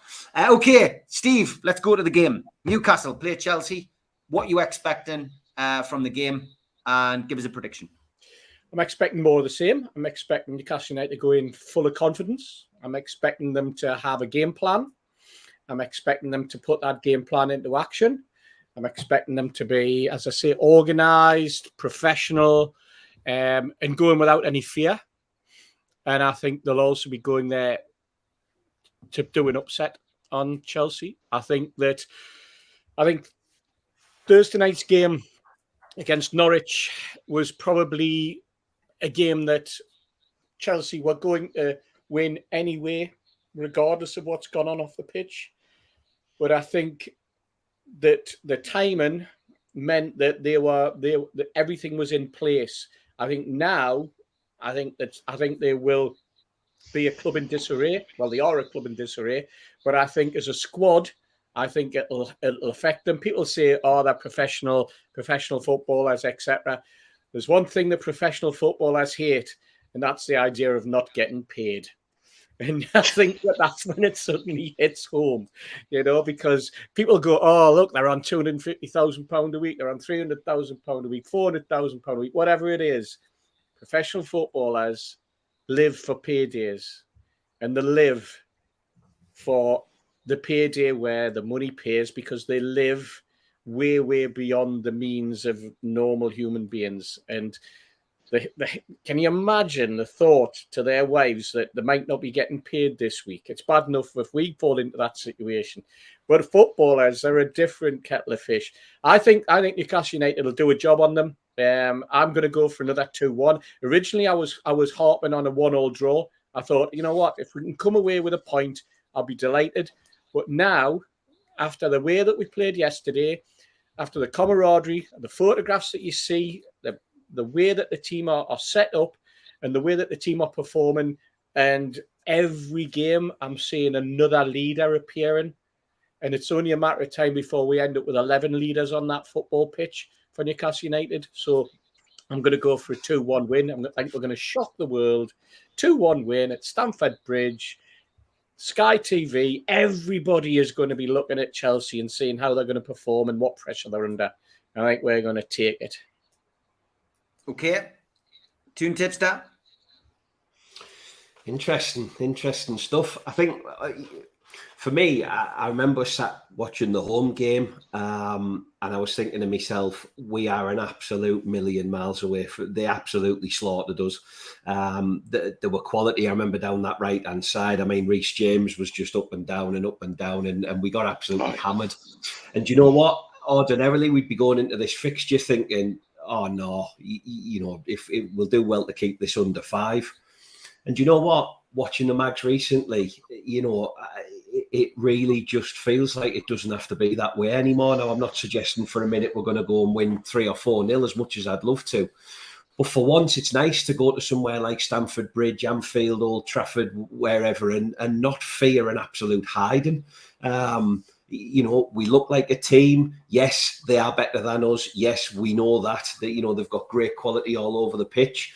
However, we're unbeaten in 9 games. When was the last time we ever said that?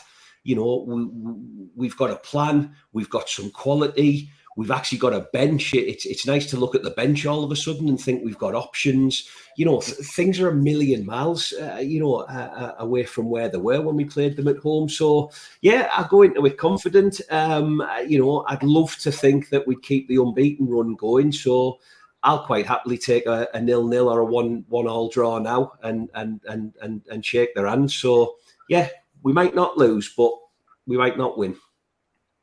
Prediction? 1s each. 1s each, okay. And Mitch, last but by no means least, how do you see it going, and then get the lucky dice out? When I was pushed for a prediction earlier today when I did the podcast with Ali and Pete, I said a 1-1 draw. I'll stand by that from me head. I think I'd take that all day long. When Joe comes to mention the bench, it's a shame ASM won't be on the bench because he hasn't travelled. He's not part of the party. I hate to be that guy, but understanding from information that I've cross-checked with a couple of people, it's not necessarily... He's missing for not necessarily football reasons. But illness is what Eddie Howe said. Yeah, and so look, whatever it is, it's frustrating that he's not there. Okay. I'm going to suggest I don't believe Eddie Howe on this one. Okay, that's your opinion. And it's an opinion. I can see more and more why Stu said what he said a couple of weeks ago, and he got a bit of a battering for it. I hope it's all wrong, but I know where some of that information's come from. I know who it's come from, and it's a source that's been amazing throughout the entire journey we've had along the way. And so it's frustrating that he's not there, and I wish he was there. Because he's a difference maker. When he's on the pitch, he excites, and I want him there. He makes a difference. And coming from the bench, what a hell of a difference coming in the last 20 minutes of the game that you can put somebody on who's got more mobile hips than Ashley, man. Again, you think about Grimaresh possibly putting his hip out doing that little flick. How ASM doesn't put his hip out every bloody week when he's doing some of his pirouettes on the pitch. I've got no idea. And I want him there, and I'm frustrated that he's not there.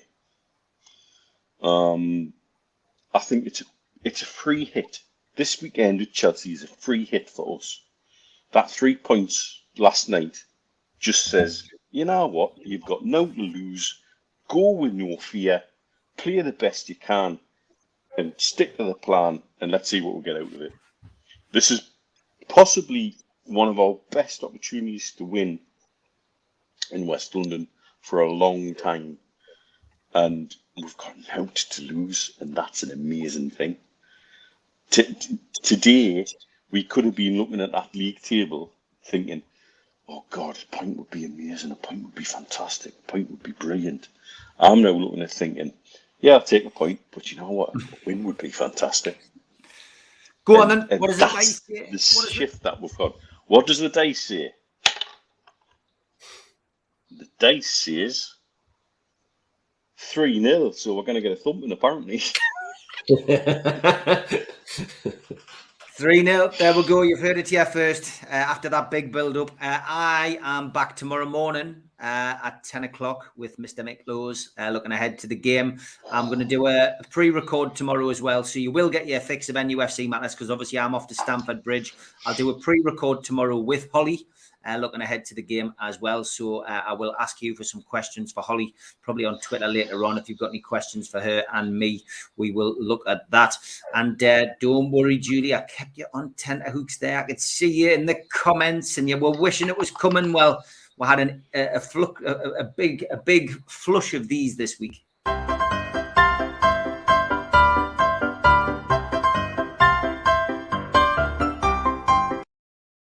All from kids under 16 for obvious reasons, because of this bloody shirt. Tory Mong Nonce. Anybody? And Is it? Had to go and ruin it, didn't you? You're a scrotum lookalike merchant. Wow. Thanks, guys. Without one. Thanks, guys. Just reported and blocked. I can't wait to see that lookalike next week. Yeah.